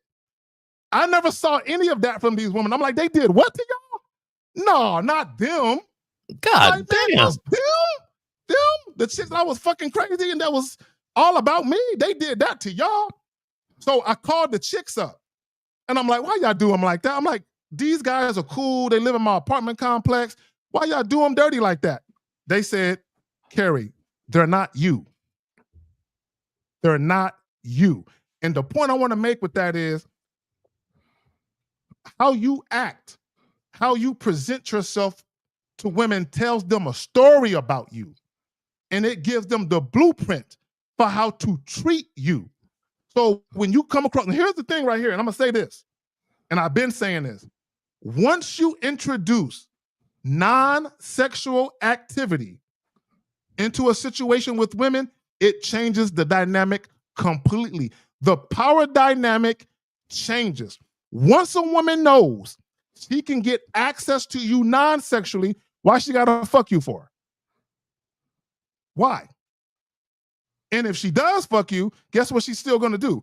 Now, and I'm not saying all women do this. What I'm saying is some women will take advantage of the fact that you're moving the way that you're moving. That's all I'm saying. Go ahead, fam, you got it. That story, wild, man. And the fact that if I told you more details, yeah, that's crazy. Yeah. Yeah. Bruh. The thing is this. The thing is this. Yeah. I was dating a girl. She was playing me slow. I hooked my partner up, and she didn't play him slow. So there we go. Like, there you go. They treat somebody you like you. Women I had a woman take a bus, and I told her I wasn't going to be home for an hour, but she still took the bus and waited a whole hour and a half until I got home. I mean, it is what it is. And Jay Roman, I knew something was up because now bear in mind, these are two chicks I used to have sex with. So I told them, I said, look, I live in this apartment complex. I know these two guys. They just moved. They were country niggas from like Texarkana, Arkansas or some shit. They were some country niggas. And I never saw them with no girls, Jay. I never saw them with no girls, right? So one day when I was walking downtown by myself. I mean, how much you get from her? How much you get from them? They break you off? They sell their stuff? I wasn't like that. Sound like you set them up, man. No. You know they. No, I didn't set them up. No, you never seen them with no girls, and you go set them up. I said because I felt sorry for them lame niggas, bro. So I'm like, I never seen these niggas with no girls. So what happened was, I had completely forgot about these two girls. I forgot about they even existed until one day I was walking downtown. I was at San Antonio, bro. I was walking downtown on a Saturday, right? And I see two chicks from a distance, right? And I'm like, ooh, I'm rubbing my hands together like, ooh, wee. Because I can see the outline of their bodies and I like their bodies, right? But I couldn't see their faces, Jay. And we're walking towards each other like this. And as we got closer to each other, they bust out laughing and I bust out laughing because we all realized who we were. So now they're comparing notes like, you used to fuck Carrie? Yeah, well, they're in high school. And, oh, you know him too? Yeah, he had me come too. So now they know. So now they're comparing notes. But here's the key. The chick that I fucked when I was 20, that I had come up to the apartment, she was part of a roster. So now I'm in a relationship. Now I'm 21. I'm in a full-fledged relationship with another chick that was on a roster that I'm in a relationship with. So her and I had an apartment together, right? At this apartment complex I was living at, right? So when I ran into those two chicks, I probably could have had a little threesome with them. But Jay, I had already smashed, so I wasn't really tripping. I'm like, I smashed them each a few times. I'm good. So it hit me like a ton of bricks. Let me these set the two girls. Yeah, these two girls that I'm cool with. I know some guys that are in some need of pussy. These two chicks be fucking quick, right? But I wasn't thinking about the fact that women treat men differently. It never crossed my mind, Jay. It never crossed my mind. I'm like, I know. Yeah. I'm gonna just say this. Yeah, I understand what happened. I understand, but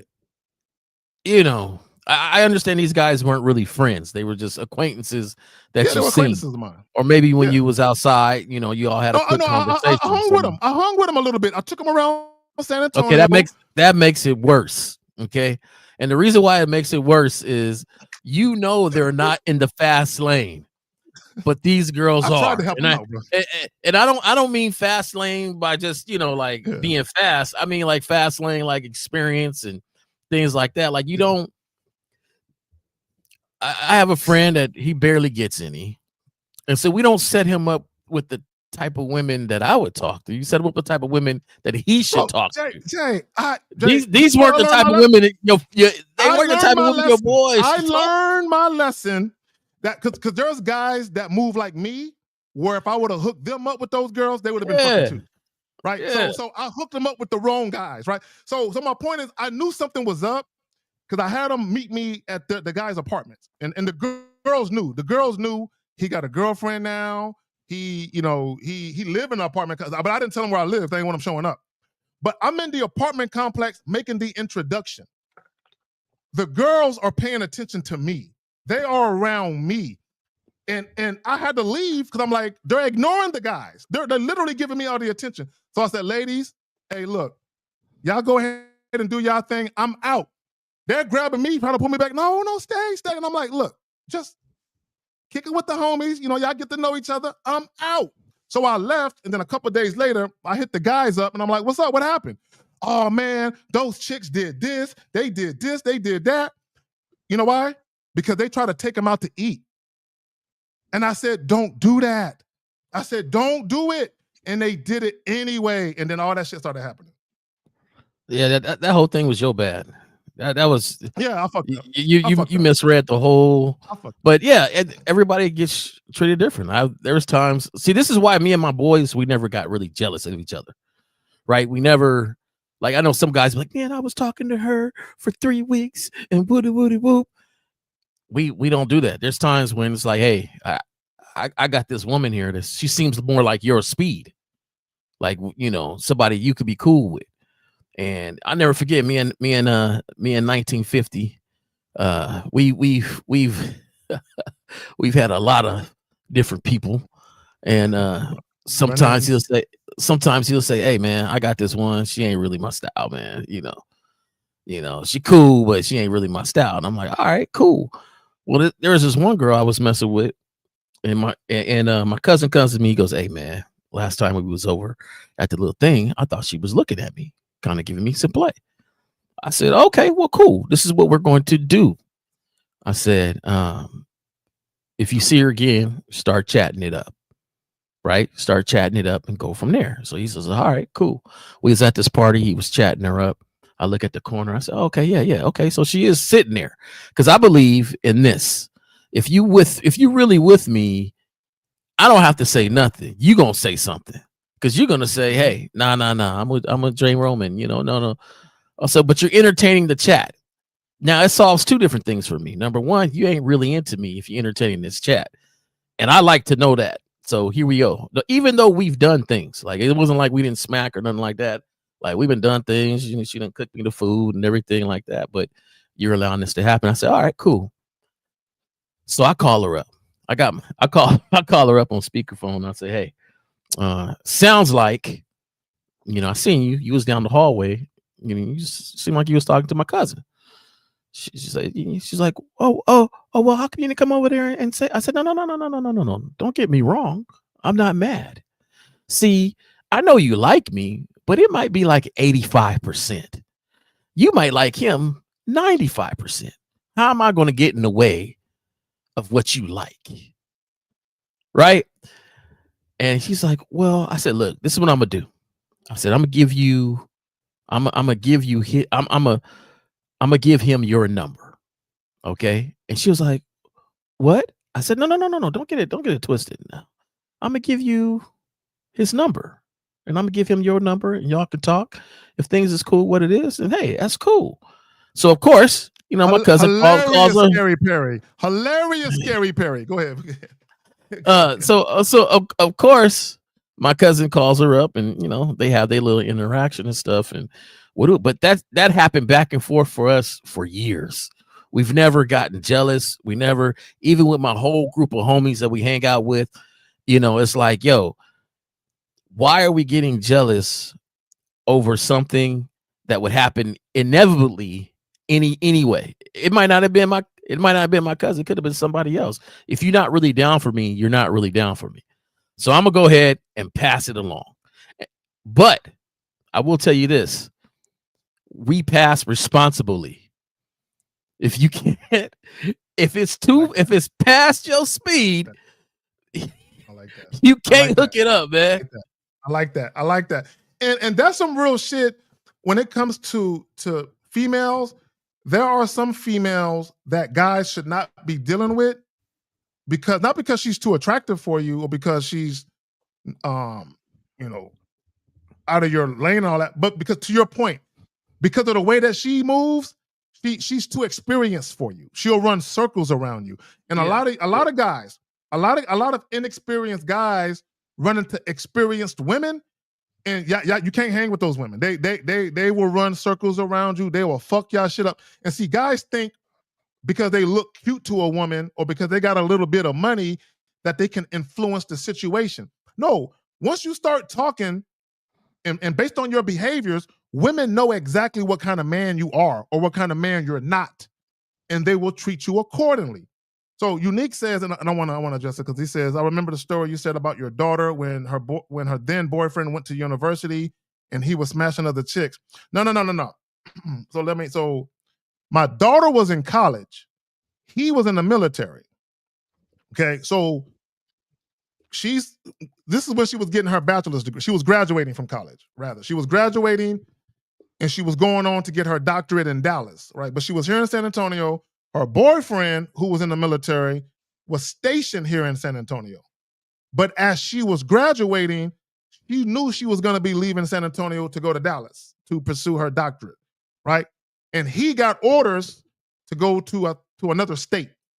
So the issue was, and she came to me for advice. The issue was she was concerned that, because she was on the monogamous sexual exclusivity shit. She was on that kind of shit. And she was concerned that he was going to be fucking other chicks while they were apart from each other. Because remember, they met here in San Antonio. They've been together. Now they're about to do the long distance thing. And I told her that was not a good idea. Because when she came to me about the fact that he might be fucking other chicks, I said, he's in the military. He's young. And I said, he's a good looking dude. I'm like, he's going to be fucking. See, I'm realistic. I'm not going to be like, oh, leave him, my princess. He's unworthy of you, my princess. No, reality is, I know you love him. I know he care about you. He been in my home. I met the little motherfucker. He cool than the motherfucker. I like him. But he's a man. And I'm a man. So the reality of it is, yeah, he might not be fucking now because y'all all the way together. But the moment you go to Dallas and he go wherever he going, oh, he gonna be fucking, right? And she didn't like that. And she said, but Dad, what can I do? And I said, I got some choices for you. You're not gonna like any of them. Okay, and this is what I told her, my daughter. Okay, I'm telling her the truth. I said, this is your choice. I said, these are your choices. I said, you can accept the fact that he gonna be fucking and be cool with that shit. Or, I gave her 3 choices. Or you can just end the relationship right now. And you ain't got to worry about being cheated on. Or the third choice is you can go to him and open the relationship up and tell him, hey, while you're over there, you do what you do. While I'm in Dallas, I'm going to do what I do. And if it's meant to be, we'll reconnect. Do you know what she did? She started crying like a motherfucker, bro. She started bawling. She started boo-hoo-hooing, snot bubbles and crying because she didn't want to hear none of them choices. But I'm like, those are what, choose one. Because choose one, right? I don't believe in teaching my kids this dating fluff shit. I give them reality. I tell them what's really going to happen to you. What's really going to happen. I tell my daughters, hey, you know you're going to get your heart broke. Like, they be in high school making plans with niggas. You know that shit might not last, right? Look, and I tell them, I hope it lasts for you.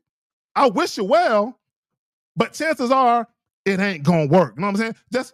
Just understand that. See, I'm not gonna be like, yes, just keep trying. No, I'm telling the truth, bro. You can't. I'm a firm believer, because I did it, that you can't tell ladies, your sister, your daughters, that truth. And this is the only reason why. This is the only reason why. My sister has 7 brothers.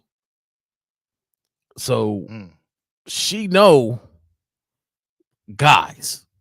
We have taught her and told her what dudes are going to say, what it means, all that stuff. We kept her in the real. But when they know so much, they don't fall for a guy like they should.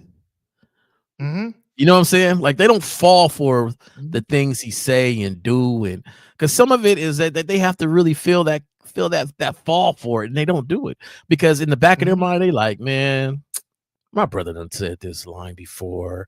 Man, my other brother done taught me that if a person's moving like this is what's happening. Man, this is what's going on. And I say that's counterproductive, because at some point you got to believe what he's saying. But if you never believe what he's saying, then you ain't gonna really fall for him like you should. I'm be honest, like, because if they don't, thank you. So you know, her thank you for the compliment and shit. Okay. So real quick, without putting too much of my daughter's business out there, and I'm not really going to speak to it. I will say this though, just generally speaking, when women are in that position where they are with a man who is their first choice, physically, sexually, everything, and they realize they cannot have that man to themselves, for some women, that will cause them to date different. This is what I mean by that. This is what I mean. And I'm not putting this on all women. I'm just saying there are some women, when they get into a relationship, now they're not going to get into a relationship with a man who is the most physically, sexually guy. They're not going to get into, because they don't want that to happen to them again. So they'll get into a relationship with a guy who's more safe, with the guy who's less likely to fuck other chicks. I'm just telling you. Some women will choose the safe guy over the sexually appealing guy to protect their emotions. But that dude is still fucking chicks. Yeah, no doubt. Oh, it's still going down. Yeah. But I'm just saying that some women will adjust their selection criteria for relationships because they don't want a situation where they can be cheated on by that guy, like the guy that they're super in love with. They're like, oh, I don't know if I can handle being cheated on by him. But if a lower guy that I settle for cheat on me, it won't hurt as bad. You see what I'm saying? Look, I'm just telling y'all the truth. I'm just telling y'all the truth. That's why, because I did a video and I talked about how in many cases, women don't want the man who turns them on the fastest to be the same guy who has emotional power over them.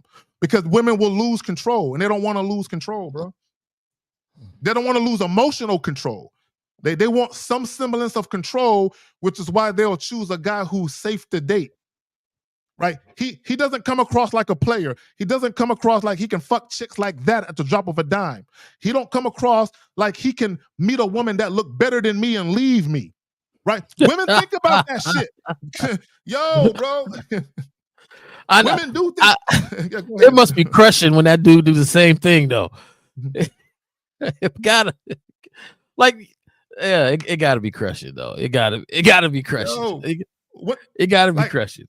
Like guys really be thinking women be out here dating and choosing who they fuck with strictly out of love. No, they're doing it out of necessity and convenience for the moment. What do they need right now? That's how women date, period. They all date that way. What do they need right the fuck now? She might not need love right now, but she might need some trips. she might not need love right now, but that pantry looking a little sparse. Okay, is there some niggas that's gonna feed her? Because there are women, if they are attractive enough, they can go out on a brunch date, a lunch date, and a dinner date 5 days, 6 days a week with different men. And they will do it if they can. Women will date men out of need and necessity, not necessarily desire. Remember I said that. Women will date men or deal with men out of necessity or convenience, not necessarily always desire. Meaning there are going to be women who fuck with you and they don't really want your dick like that, but they know that you want that pussy, so they're going to be like, how can I work this, Jay Roman? How can I use his energy to my advantage to get other shit that I want from him? Because I already got a guy who's fucking me good. So I don't need no more dick right now.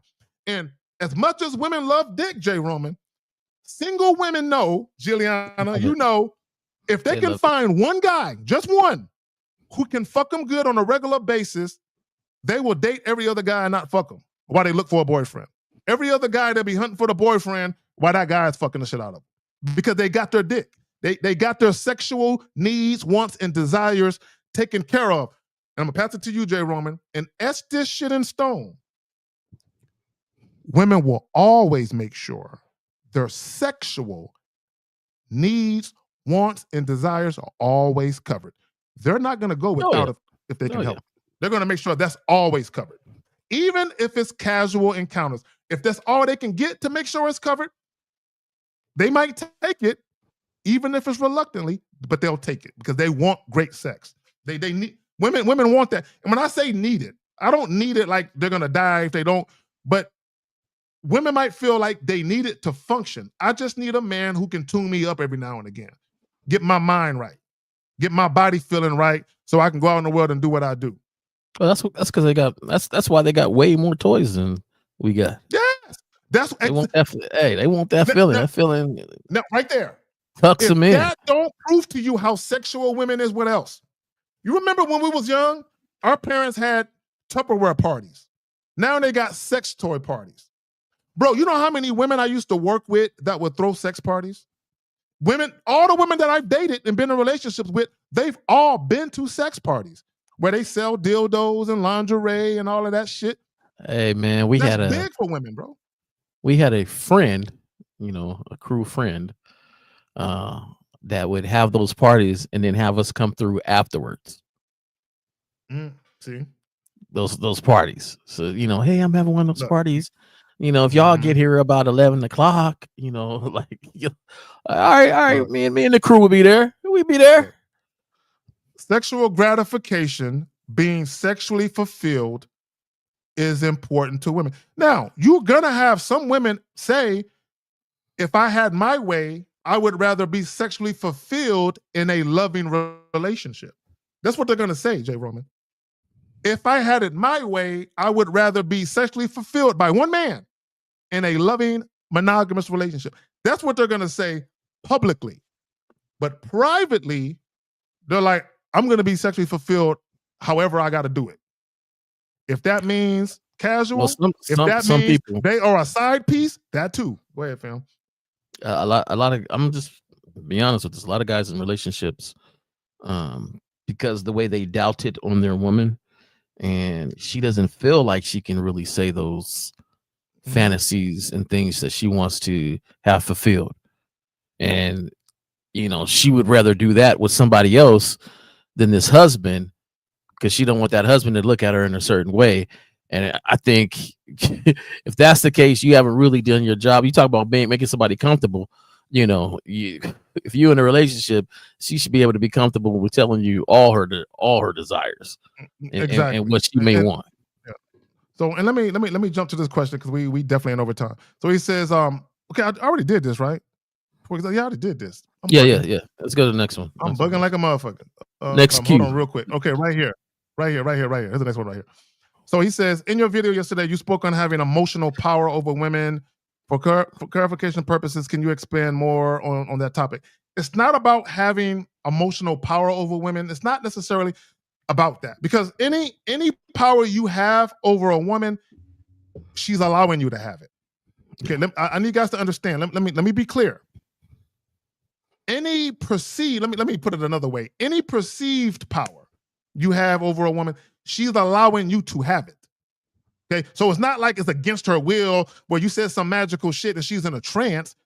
She knows what you're doing. When you're giving women instructions, when you're trying to coach women, they know exactly what you're doing. The women who don't mind because they're so attracted to you, they let you do it. The women who are not that attracted to you, they call you out on it. That's how that works, right? But that's believing that fluff. Yeah. That's believing that fluff that society has. Yeah. We're really talking about influence. It's about influence. Okay, earlier I put something up and I talked about how sexual access equals leverage. It's about power dynamics. When a woman wants to have sex with you and she's down to do it right now, at that precise moment in time, you will never have no more influence than you have right now as a man. Okay, listen to what I'm saying. Listen to what I'm saying. If you know that this woman is down to fuck you right now, that is your only opportunity to exercise your influence because of how much she desires you. If you do not exercise your influence and you decide to be passive and you defer to her and you wait on her, or you do non-sexual shit and you start offering dates, you've lost your ability to influence the situation. Now the woman looks at you different. The moment you enter non-sexual shit into the equation, she says, he can't be that guy. He can't be that sexual dominant guy that I envision him to be, because he wouldn't be doing this. It would be hard to get non-sexual time out of him, but he's just giving it to me easily, although I want to fuck him. Why is he offering me this? maybe he's not the guy I thought he was. And then, J. Roman, what they'll do is, once they see you offering non-sexual shit, what some women might do is say, I wonder how much more I can get. So before I fuck him, I was going to fuck him, but because he's doing this, let me refrain from fucking him just yet, and let me see what else I can get, how far I can go. And that usually happens with a lot of you guys. Go ahead, Jerome. No, I was just commenting on the fluff that society always makes it seem like a woman has no choice when it comes to this, that the dude just was so overpowering and making her do stuff outside of what she wants to do. And it's a choice that she's making to be involved with this person and to be cooperative with that person. Yeah. You know, you can't make anybody do anything they don't want to do. You're not controlling women. Okay, I don't care what nobody says. Your money cannot control women. Good dick cannot. No, you can't. It's a woman's choice. A woman has to see the value in whatever it is you're offering for her to say, you know what? I see he's trying to take charge. I see he's trying to lead. But because I like him so much and I'm so into him and I like how he's doing it, I'm going to let him. Okay, if you're running shit, it's because the woman is saying I'm cool with it. Not because you ran and deboed some shit. And she said, okay, Mr. Man, I submit. No, she knows exactly what's up and she's letting you do it because she wants it to happen too. Period. Because now repeat what I just said. She wants it to happen too. That's why it's happening. For no other reason other than that. Right? So there is no power. Men don't have. Now, when we talk about power dynamics, okay, and I'll pass it to you, Jay. What we're strictly talking about is once a woman first encounters you, when she sees how you pursue her, she's going to know whether or not she has more power in the situation than you do, based on how you pursue her. Women can tell. Based on how you pursue them or based on how you try and get at sex, they can tell who you are and what kind of guy you are. So they know how to deal with you now. And see, guys think that being nice and being this gentleman, that's going to be the great equalizer that changes things. No, being dominant, assertive, and having some game is the only fucking equalizer. Nothing else is. The way you look isn't. Money isn't. Your dick isn't. Having some awareness and understanding what women are really doing, not what they'll tell you that they're doing, but what they're really doing out here, you'll move differently. Okay, you want to jump to the next question, or you want to respond to next question. Next question. To what? Okay, all right, let me grab it up real quick. Okay, hold on real quick. I want to make sure I don't miss it. I got that one. Right there. That's the one I wanted to grab. So he says, is marriage worth the effort even if done right? See? Okay, guys. Well, I'm going to pass it to you, Jeremy, because this is your area. So I'm going to say my little piece, and I'm going to give you the floor. I'm not going to interrupt you. I'm going to let you have it, right? So real quick, guys, if you decide to get married or to not get married, or to have kids or to not have kids, do it because that's in your plans for yourself. Not because society is telling you all of this shit and now you're scared about these goofy ass statistics. Bottom line is, I've been married twice and divorced twice. Ain't nobody ever took half from me. You know what I'm saying? In fact, one chick had to pay me to leave. I'm saying she had to buy me out, and I still got money coming to me. So all of these horror stories that you guys hear about divorce, I didn't experience none of those horror stories. So you got to make decisions for yourself, but you got to, Jay. I 100% agree with you on this. If marriage in this form is something that you want to do, then fine. And what you're going to do is work toward that and make sure that you pick somebody, vent somebody. And I would say longer than it just comes for dating, but for a relationship and marriage, because this is a working thing, even if it's done right.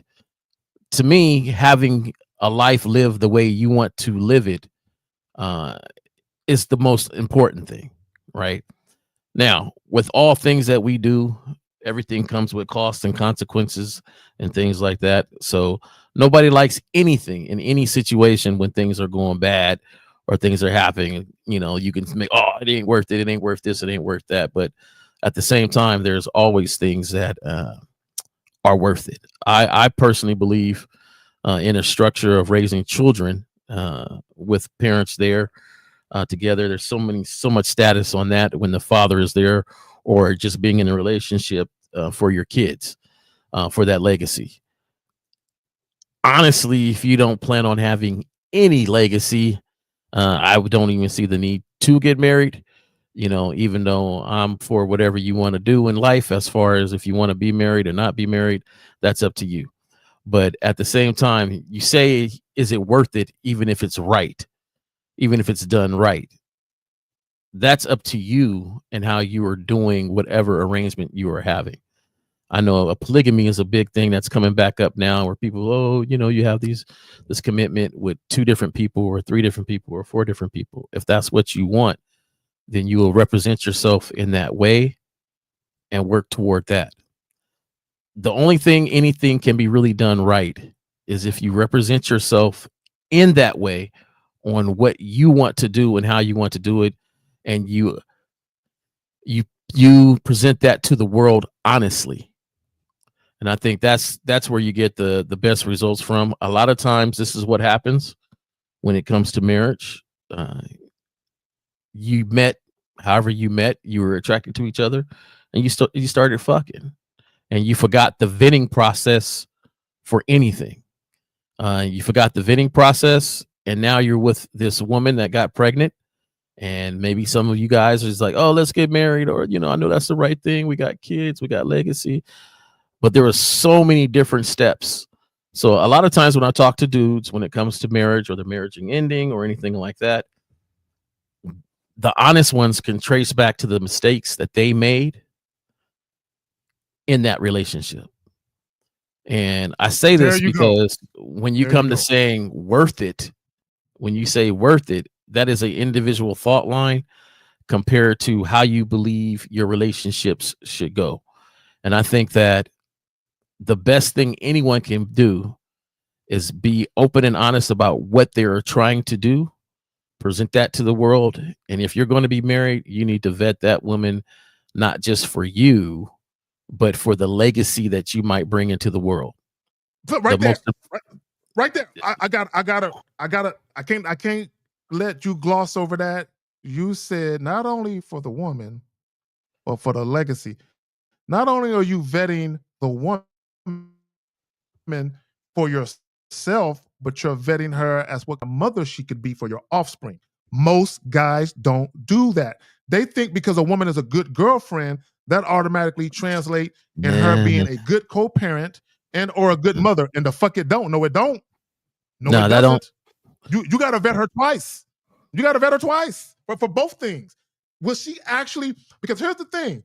And again, it's not just will she be a good mother while y'all are together, but what if, J. Roman, what if y'all don't work out? Right. Will she be a good co-parent, or will she make your life hell? Most guys never consider that. They never think about what if, the what ifs. What if it don't work out? You got to look at the cons of things, not just the pros. Okay, what if it don't work out?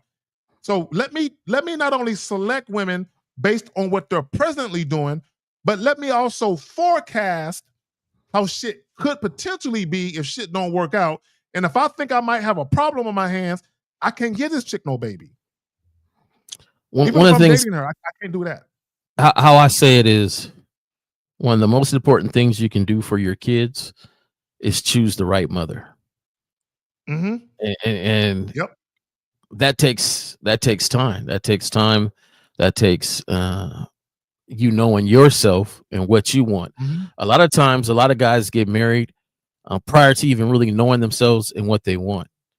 If they're just going along, they're going along with a societal plan that says, well, she's pregnant now. What are you going to do? Or we've been together this long. What are we going to do?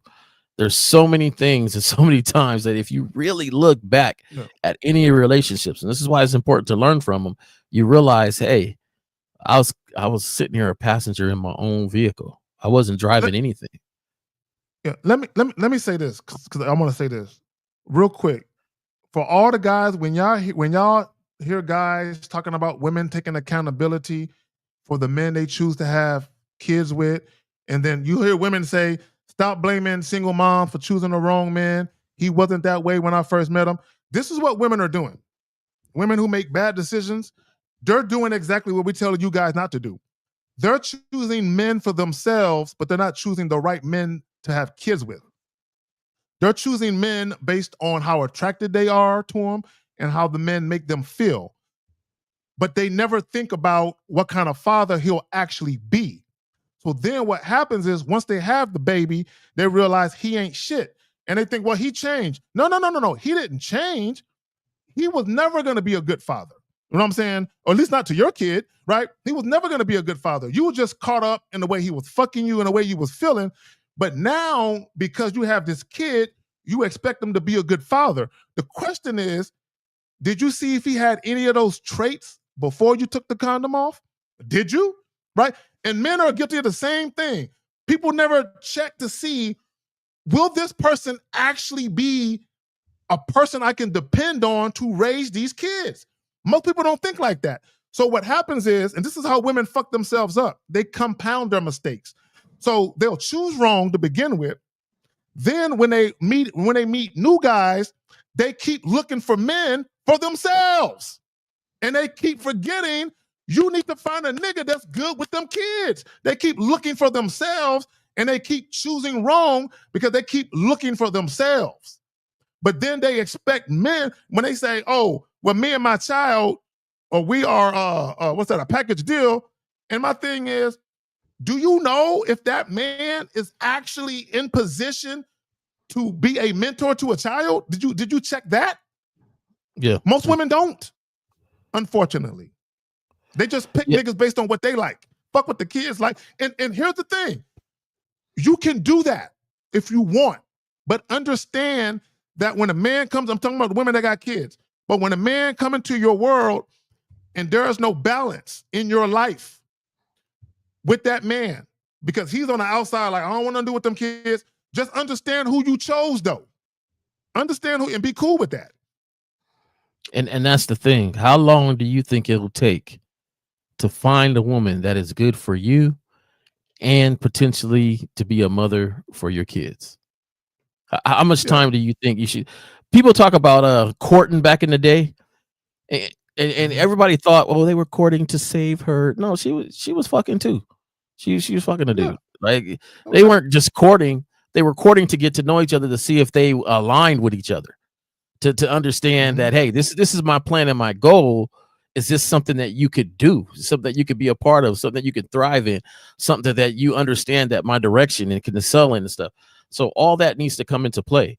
So it's a, I would say when it comes to marriage, hey, make sure you vet the woman, vet. I would even vet longer than Lucario say when it comes to getting married. Don't rush, bro. Take 4 or 5 years, 6 years. Yeah, take your time. Do not rush. When you're talking about marriage, but especially having kids, bro, you better take your time. You're literally, your world can be fucked up. Your life can be fucked up. Okay, and this is for women too. Fuck around and have a child or children with the wrong motherfucker, and they can make your life hell forever on purpose. Yeah. On purpose, right? So let's get to his question. So he says, does tapping into her emotions mean just being a good assertive leader, or does that mean a man should be passionate when approaching? You're kind of confusing and conflating the two, right? Being an assertive leader has nothing to do with women, right? Like being a man has nothing to do with women. Like just being a man who's assertive and you are a leader, right? That's completely separate from women, completely separate. Because you can be those things at your job. You can be those things with your family members, right? Now, as it relates to women though, right? First of all, you cannot tap into a woman's emotions if she's not sexually attracted to you. Okay, I need guys to understand what I'm about to say. Okay, I need guys to understand. You cannot tap into a woman's emotions if she is not sexually attracted to you. In order for you to even have the influence to tap into a woman's emotions, she has to be open to it. She has to be open to it. And what makes her open to it is the fact that she, one, sexually desires you, and 2, because of how you're actually moving and acting, she's with it. She got to sign off on it. Like, it ain't just gonna happen. Like, she got to be cool with it. Go ahead, J. Roman. I don't know why you worried about tapping into her emotions anyway. You be who you are. If she's attracted to that, then her emotions is going to be fleeting up and down when it comes to that. But it's almost like, I don't know, like a manipulation sort of thing. When I hear I'm tapping into her emotions, and I think you know what it is, Jay. I passionately approach her, and like you should be moving a certain way. The problem, and I'll pass it right back to you. Yeah. The problem is because sometimes how we explain it, they think it has more moving parts than what it does, right? So when I approach women, I don't think about emotions. I don't think about any of that. I just get at the woman, right? I don't think about any of that, right? But the problem is, I think we sometimes, and I know I'm guilty of this, sometimes I'm too detailed with things to a fault. Right. So when you're more detailed with things, guys start thinking about all these moving parts when it comes to interacting with women, and you're thinking too much. Right. And I'm being detailed on purpose so you guys understand how and where you're fucking up. But it's not for you to go out on a dating world and think about, man, I got 100 things to think about, you know what I'm saying, based on what Zach said in those videos. No. Like J. Roman said, don't worry about the woman's emotions. Just make sure you don't compromise yourself. That's it. All you got to do when you get at women is really this. Don't compromise yourself while getting at women. That's it. Don't compromise yourself. Go ahead, Jay. Let me address something I've seen in these comments, and I'm going to say this. I forget who wrote it, but it's pretty much when a man worries about his kids, he's not forgetting himself when he's vetting a woman. That's why I always make the statement of is she good for you and your kids? When it comes to the kids, his plan is encompassing all that. So that is still about him. As a father, I am proud to be a father to take care of my kids and put them in a certain position, to put them on a high priority list for me, put them on a high priority list for me. So even if somebody is worried about the mother of their kids, they're not forgetting themselves, because it's all still part of his plan. And that's how it should be. It should be part of his plan on how he wants to have this household structure. So just because someone mentions kids, it doesn't forget them individually. But at the same time, I think that's like a woman's thing narrative that you hear more recently about, what about me? I have to be happy. I have to do this stuff. And I have to, you took the time to have these kids, and now it's about me. No, they're a part of you. They're a part of the plan that you have for your life, because they didn't have a choice to be here. You did. And if you make that choice, you're going to put them in a certain regard and priority, which should make you happy. And that's what makes a good mother a good mother. And that's what makes a good father a good father. You know what? I'm glad you said that, because I want to segue into, I want to make a couple of quick points. And earlier I was talking about what's actually going on, reality versus narrative. And I was telling you guys I had 7 of them. I want to get to number 6 real quick because of what we're talking about. Number 6 is, this is the reality. Then I'll give you the dating narrative. The reality is most women don't align their behavior with long-term compatibility. Okay, listen to what I'm telling you guys. Most women do not align their behavior with long-term compatibility, meaning how they're acting in a moment, you're looking at them like, I don't see it, not long-term, right? Now, here is the narrative. But society says all women want relationships. Now, this is where guys get confused. Because you heard that all women want relationships, all women want love, right? Because you heard that. When you guys are offering dates and you're trying to be gentlemen to women, they're not responding to that. And you're like, but I thought all women wanted love and relationships. Not from you, though. Not from you, though. Right? This is what guys don't understand. Because see, when you hear all women want love and relationships, Jay Roman, here's the part that they're not hearing. They want it from men they're sexually attracted to, though. That's the part that society keeps out on purpose. they keep that part out on purpose, right? And That part sometimes, matters. just real Yeah. quick, Zach. And sometimes, Yes. if they can't get that, they'll have kids to have somebody love them no matter what. They'll Oh yeah. have Oh, kids I know chicks that had kids for that reason, so they can get just unconditional love from the kid. unconditional love from The somebody. kid.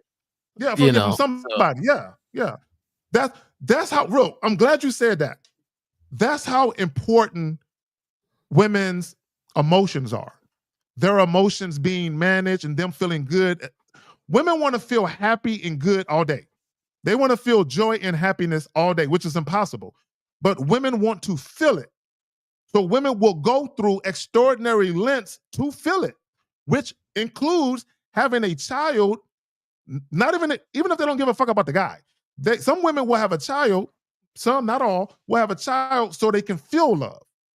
That's how important it is to them to feel something or to have somebody care, right? To have somebody love them. That's important. See, Juliana, this is the difference between you, Juliana, and some of those other women. You're well balanced. Mentally and emotionally, spiritually, you're balanced. A lot of women aren't. So they're chaotic, right? They're chaotic. See, and this is why, real quick, this is why I like career women.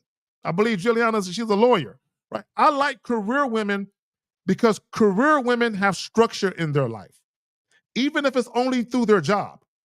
So because career women have structure, but no, I'm just talking from the job. No, I'm talking about Juliana. I would challenge Juliana a little bit, but I know this show's about to end. Go ahead. Just because I'm around a lot of lawyers, and a lot of them, because their mentality, very fierce and stuff, they want it all. At some point, they want it all. You know, they want the family, the kids. You know, they're very competitive like that.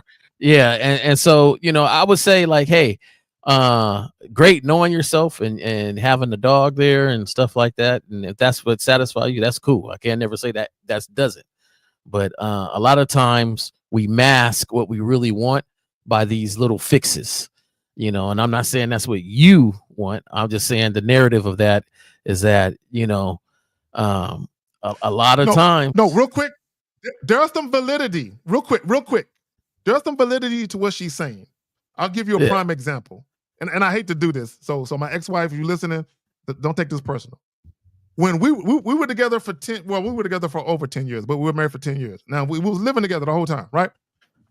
She never wanted a pet dog, ever. Now I didn't want a pet either. She did not want a pet. When her and I divorced, she was so lonely. She went and got herself a dog.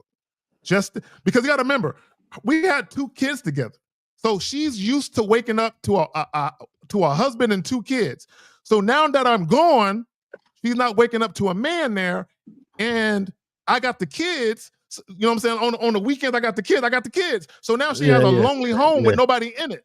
So she went and bought a dog quickly, nigga, like real quickly. You know what I'm saying? I've never seen her with no dog. She never talked about no dog. So Juliana, she has a point that women will go and get pets, not because they like pets, but they want something to come home to that makes a sound, even if it meows or barks.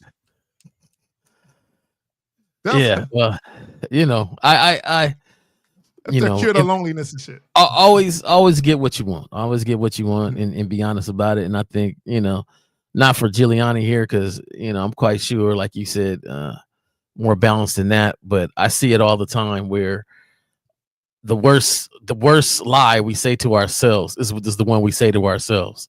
And I think a lot of times, why not want it all? But at the same time, like, hey, be cautious of how you go about it. No. But to your point, to Juliana's point, because I know of a woman who got a dog because I was married to her. And to your point, it's a cope. It's definitely a cope because I saw it happen in real life. I saw a chick cope like a motherfucker, bro. She was coping. And shout out to her, bro. You know what I'm saying? Shout out to her and that dog. You know what I'm saying? Good luck. So again, to answer his question, guys, don't see. Here's the problem with quote unquote tapping into a woman's emotions. Now, when you're meeting women, you're actively trying to do shit instead of just being present in a moment and enjoying the situation with the woman. Now you're actively trying to execute plans on her. Oh, let me do this. Let me do this. And what happens is the interaction becomes real inauthentic, and women sense it. Like there's no sincerity in how you're talking. You're not being authentic or genuine, and that alone can turn women off. So be careful. Even when you listen to the shit that we say, y'all gotta remember that a lot of this shit that we say is for you. It's for you to understand the details of shit. It's not for you to actually go out and say to women. Like you don't repeat some of the shit that we say. Don't do that. So I think that's it for the questions. Oh, we got one last question and we're about to be out. So he says, can you build sexual attraction, or is it no, you cannot build sexual attraction. Either a woman is sexually attracted to you or not. I think the question you might be asking is, can you develop sex appeal? That's completely different, right? If you are a sexually appealing man, you're going to find that women are sexually attracted to you, but you cannot build sexual attraction. Now, here's the thing, and here's the mistake that guys make. If one woman finds you sexually appealing, you have sex appeal. Okay, guys, listen to what I'm telling you. If one woman finds you sexually appealing and wants to have sex with you now, you have sex appeal to her. You might not have sex appeal to those 20 women over there, but to this one woman, you have sex appeal to her. The problem with guys, they think that being handsome means you have sex appeal to all women. No. Having sex appeal is about you just understanding the type of women that are into you and why they're into you. Like, I know why women like me. I know why women are attracted to me. I know exactly why. So because I know exactly why, I know exactly how to present myself, because I know what women like about me specifically. Go ahead, Jay. No, it's crazy. I answer this question like this.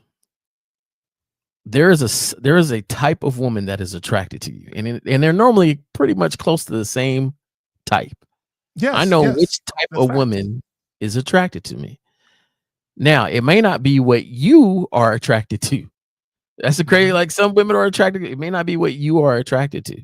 But if you know why people are attracted to you, or what type of women are attracted to you, then you know you have some sort of sex appeal to them because you're their type. You know, the thing is there's things that we add to ourselves that why are you worrying too much about it? Like, why are you, like, I think part of the time is that we cloud our steps so much with doubt that it takes us out of reality.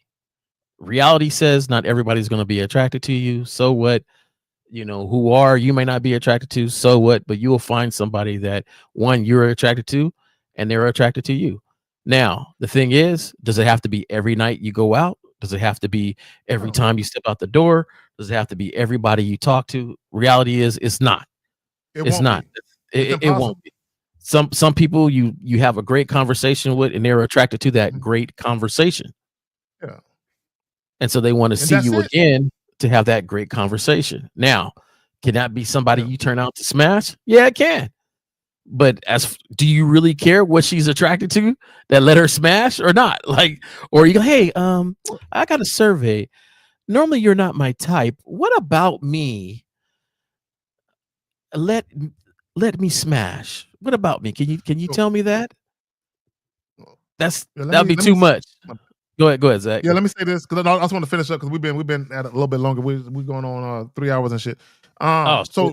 This is what I want to say real quick. This is what I want to say, right? And I want this is the last thing I want to point out, right? When we talk about reality versus dating narratives, here's the reality: male non-sexual investment changes the entire dynamic.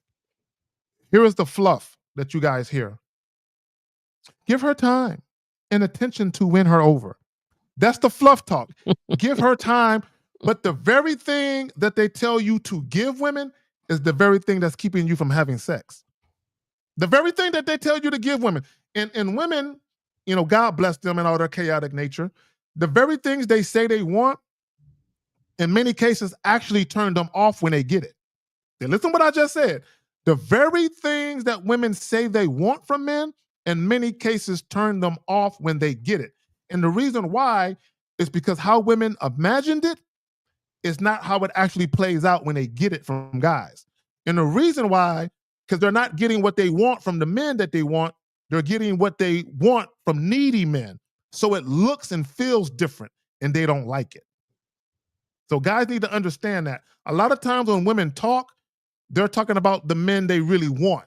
They're not talking about the men they don't want. So when the men they don't want give them that shit they say they want, they don't really want it from you. They want it from the other guy, and you're not the other guy, right? So in closing, I'm going to hit y'all with this. I'm going to be real quick, and Jay Roman, I'm going to pass it to you, and we're about to wrap this up. So I just want guys to understand this. The real dynamics between fluff talk, when we talk about dating fluff, the real dynamics, I'm going to run through this. It's quick, and then we're going to be out. Number one, desire is selective, not universal. Attraction isn't logical. Commitment is. When I say commitment, I'm talking about the woman being committed to actually having sex with you.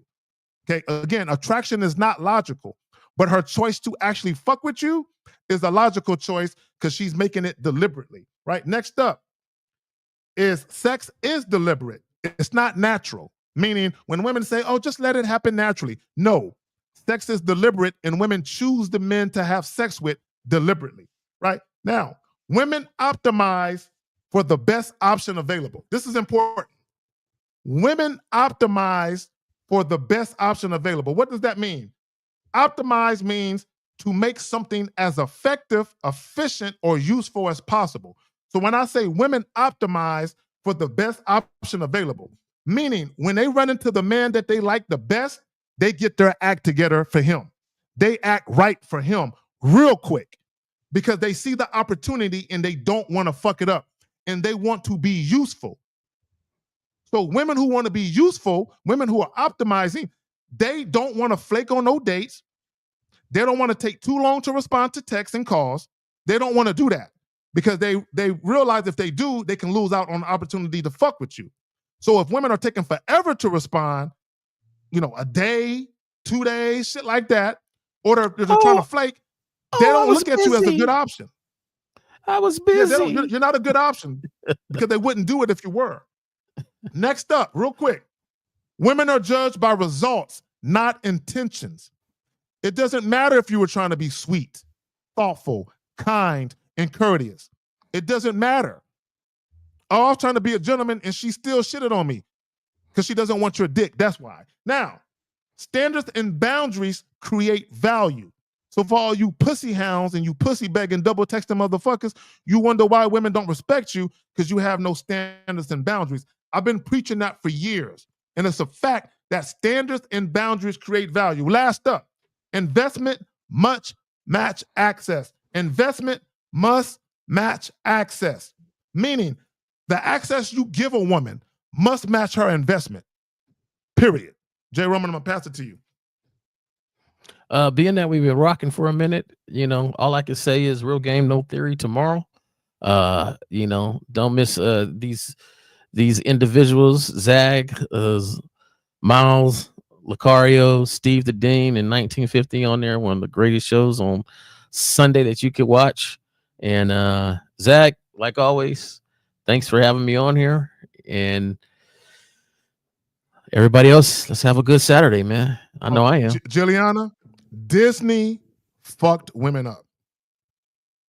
Disney fucked women up because women thought they're going to get that princess treatment and all of that. And it's not to say that a woman can't get princess treatment, because I've given women princess and queen treatment.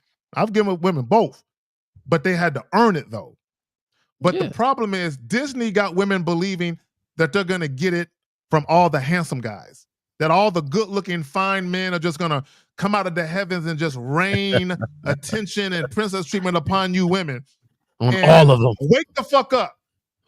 Because all they got is dick for you. All they got is dick and their problems. A lot of guys come with their problems, ladies. So if you want a man who got dick and no problems, get under my description and hit me up on the back end. So Jay Roman, where can they find you at, fam?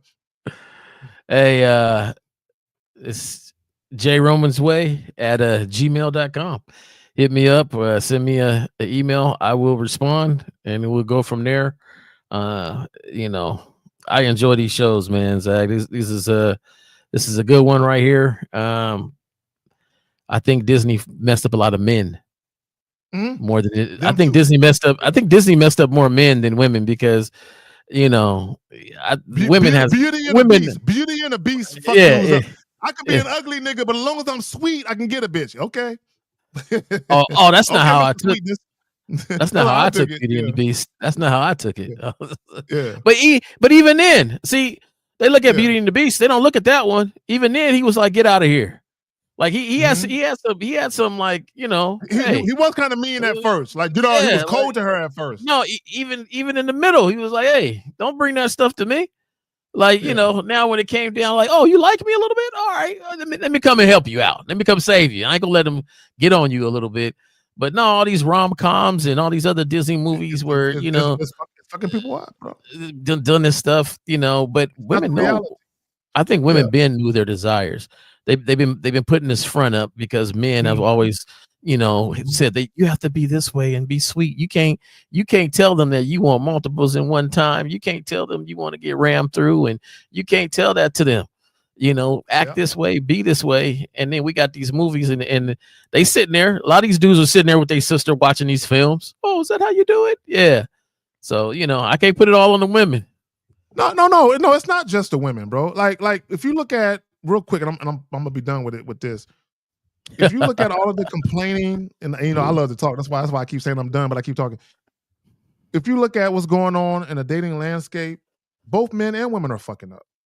Because both of them are being unrealistic. You have both men and women. Now, I will say this about women, though. As unrealistic as women might be or appear to be, women really know what's up, though. Women really know what's going on. Yeah, women, they know what's going on more than men do. Women know more about the truth than men do, right? The problem with some women is they're stubborn and they're hard-headed and they keep trying to get what they can get while not adhering to the rules of the game established by men who know what they're doing. Like, baby, if you want to be a wife or a girlfriend or a mother of a particular man's child, you got to move a different way. You know what I'm saying? Period. Mr. Go Blue, you right. The 1980 movie, the 1980 R&B songs in the 90s. Oh yeah, that fucked everybody up. That shit fucked everybody up. Yeah, all that. That matter of fact, that one song by Jagged Edge, "Girl, I'll Trade It All." Yeah, who trading all their riches for a woman, bro? Ain't no guy doing that, man. So many. I'll trade it all. Like, come on now, stop it. We can have in fact, me in 1950, one day, not one day, but we used to have this talk show that we used to do, Raw and Uncut, and we used to get on those songs all day long and just read the lyrics. You couldn't believe half the stuff these dudes were saying. You got dudes talking about, I cry myself to sleep every night for us to get back together. Now, I'm like, I'm not doing that for no chick. I'm not crying myself to sleep for you. You know what I'm saying? That's another chick that wants me. I'm gonna go holler at her. You know what I'm saying? Hey, we used to sing it too. We used to be singing it. We sing that stuff. Yeah. Baby, I'm begging, baby, I'm begging, baby. Like, we used to sing that. Jodeci, what? But now, you know what's so funny? When I got older and I started really learning, like even the movie Boomerang, we did a joint. Those movies. Yeah, we did. Bro, we did. I cannot watch a movie like Think Like a Man. I cannot watch that movie because I start pointing out all the fuckery that the chicks is doing and all the goofy shit that guy. Like women, like my ex could not watch movies with me no more, bro. Because I started pointing. I was on my K-Zag and shit, pointing out all the shit. Like, oh, that's fucked up. So the chicks can't even watch a movie with me, though. Like, I can't watch a movie with you. Not dating, not movies where I got some dating bullshit in it. I can't watch those movies because it's all BS. And the thing is, the same narrative where the dude is begging and it's on me, it's on me. Like, it's just a movie, and I'm like, no, that's some bullshit though. I don't give a fuck if it's just a movie. It's just some bullshit. You know what I'm saying? So, but that's when your game altitude starts to rise a little bit. When you can't even watch something, you're like, look at this bullshit. Look at this. Yeah. Look at this. I gotta watch it first. I gotta watch it first. Anytime I watch one of those goofy movies, I gotta watch it before the chick watches it, so I can get all my fuck that. That's bullshit. I can get all that out. So that way, when I watch it with the chick, I can be quiet and just watch the movie, bro. Hey, So, there's a rom-com movie that I mentioned before that I wanted to see if anybody's seen it yet, and that's that one. Oh damn! You just blew my mind. Al, I heard a rumor about you, bro. I went to high school with the homie. No, it's not a recent rumor. I heard a rumor about you like 30 years ago, but it was 30 years ago. And Al, I'm gonna holler at you on the back end, right? But real quick, just so you know what I'm talking about, Al, I'm gonna refresh your memory. A long time ago, at the Oaks of Northgate apartment complex I used to live at, there was a chick I ran into. And one of the chicks I fucked that I was talking about earlier in the earlier story that when I was 20, there was a chick I ran into, Al, and she had a friend, and her friend had a mother, and I heard your name from the mother. So, and I was 20 years old. Al was younger than me. Al was like 18, 19. So the chick I was fucking had a friend that one of my brothers was fucking. And this chick had a mother that liked guys our age, right? So this chick was probably in her late 30s. She had a teenage daughter, and she was having sex with the same men that the daughter was. Ah, shit. Right. Because we went to the chick's crib. We went to her crib. So the chick I was fucking introduced me to one of her friends, or introduced one of my brothers to her friend. And we met the mother. So the mother was asking, do y'all have any other friends? And we looking at each other like, word? The mother is out here fucking 19, 20-year-olds? So then I got to talking to the mother a little bit, and I heard your name, Al, and I'm like, my nigga Al. My nigga. He put it on the comment. My nigga Al. He put it on the comments. Hey, Yeah, being in the trenches back in the day, it was man. My nigga Al. And back then I didn't hang with Al that much, but when I heard the mother mention his name, I'm like, my nigga, get around quiet, then I never would have. Oh, see, I ain't even say what race she was, and he knew. I ain't even say the race, and he knew. I ain't even say the race of the chick, because she was white. The mother was white, the chick, all the chicks were white involved. I ain't even saying he knew. My nigga, Oaks of Northgate, see, you knew. See, the Oaks of Northgate was an apartment complex in a medical center area. And the mother was a nurse. And all the chicks over there were nurses. There was a bunch of chicks over there that work in the medical field. And that's why I chose to live over there on purpose, because all the chicks was over there. All the nurses, all the chicks that worked in the medical field lived in that little area. You know what I'm talking about, Al? The Babcock area, the medical center area. Nothing but chicks, right? So, yo, man, look, fun time. Every time I hear talk like this is y'all remember Ludacris' song where he starts naming off all the different the names, and he goes, did that so I could do you better. That's all I hear right there. Mm-hmm. Some fun times back in the day. And I just want to point out that a guy I knew over 30 years ago is in the chat, who I went to high school with, is saying, yes, I was a teenager fucking on mamas. I was meeting chicks and fucking their mama. No, right there. You know what I'm saying? It happened. And I remember again, and Al, I don't think we ever had this conversation. This might be my first time mentioning it to you. Right. But I remember because I was with David. Al, I was with David, and I'm not gonna say my other brother's name. Al, not the twin. Al, not the twin. You know what the one I'm talking about. I was with him. Right. So him and David, you know which David I'm talking about, Al. Right. So we was at this chick's crib and shit. And that's when I heard your name. And I'm like, oh, my nigga moving. All right. So real quick. So some of us was getting it in, right? I'm just letting y'all know, right? And chicks, so when guys say, oh, she said I was too young. Not for Al. This was a chick who had a teenage daughter who was getting with Al and shit. You know what I'm saying? Wow. So I'm just saying, real quick, I want to paint a picture, and I'm gonna be out because guys act like it's some ghetto shit. No, white chicks. These weren't no ghetto white chicks. These were middle class white chicks. So the mother is dating the same men that the daughter's dating or having sex with. The same guys, the same age.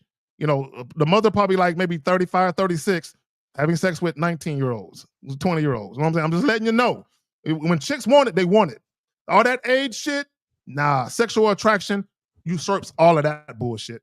On that note, we out. Like, share, and subscribe. Real Game No Theory tomorrow. Thank all y'all for coming through. Al, appreciate you, homie. Right, and I appreciate you confirming that I wasn't lying because I never even said the race of the woman, but he said ocean blue eyes. Yes, so he knew what I was talking about. All right, so on that note, we out. Peace.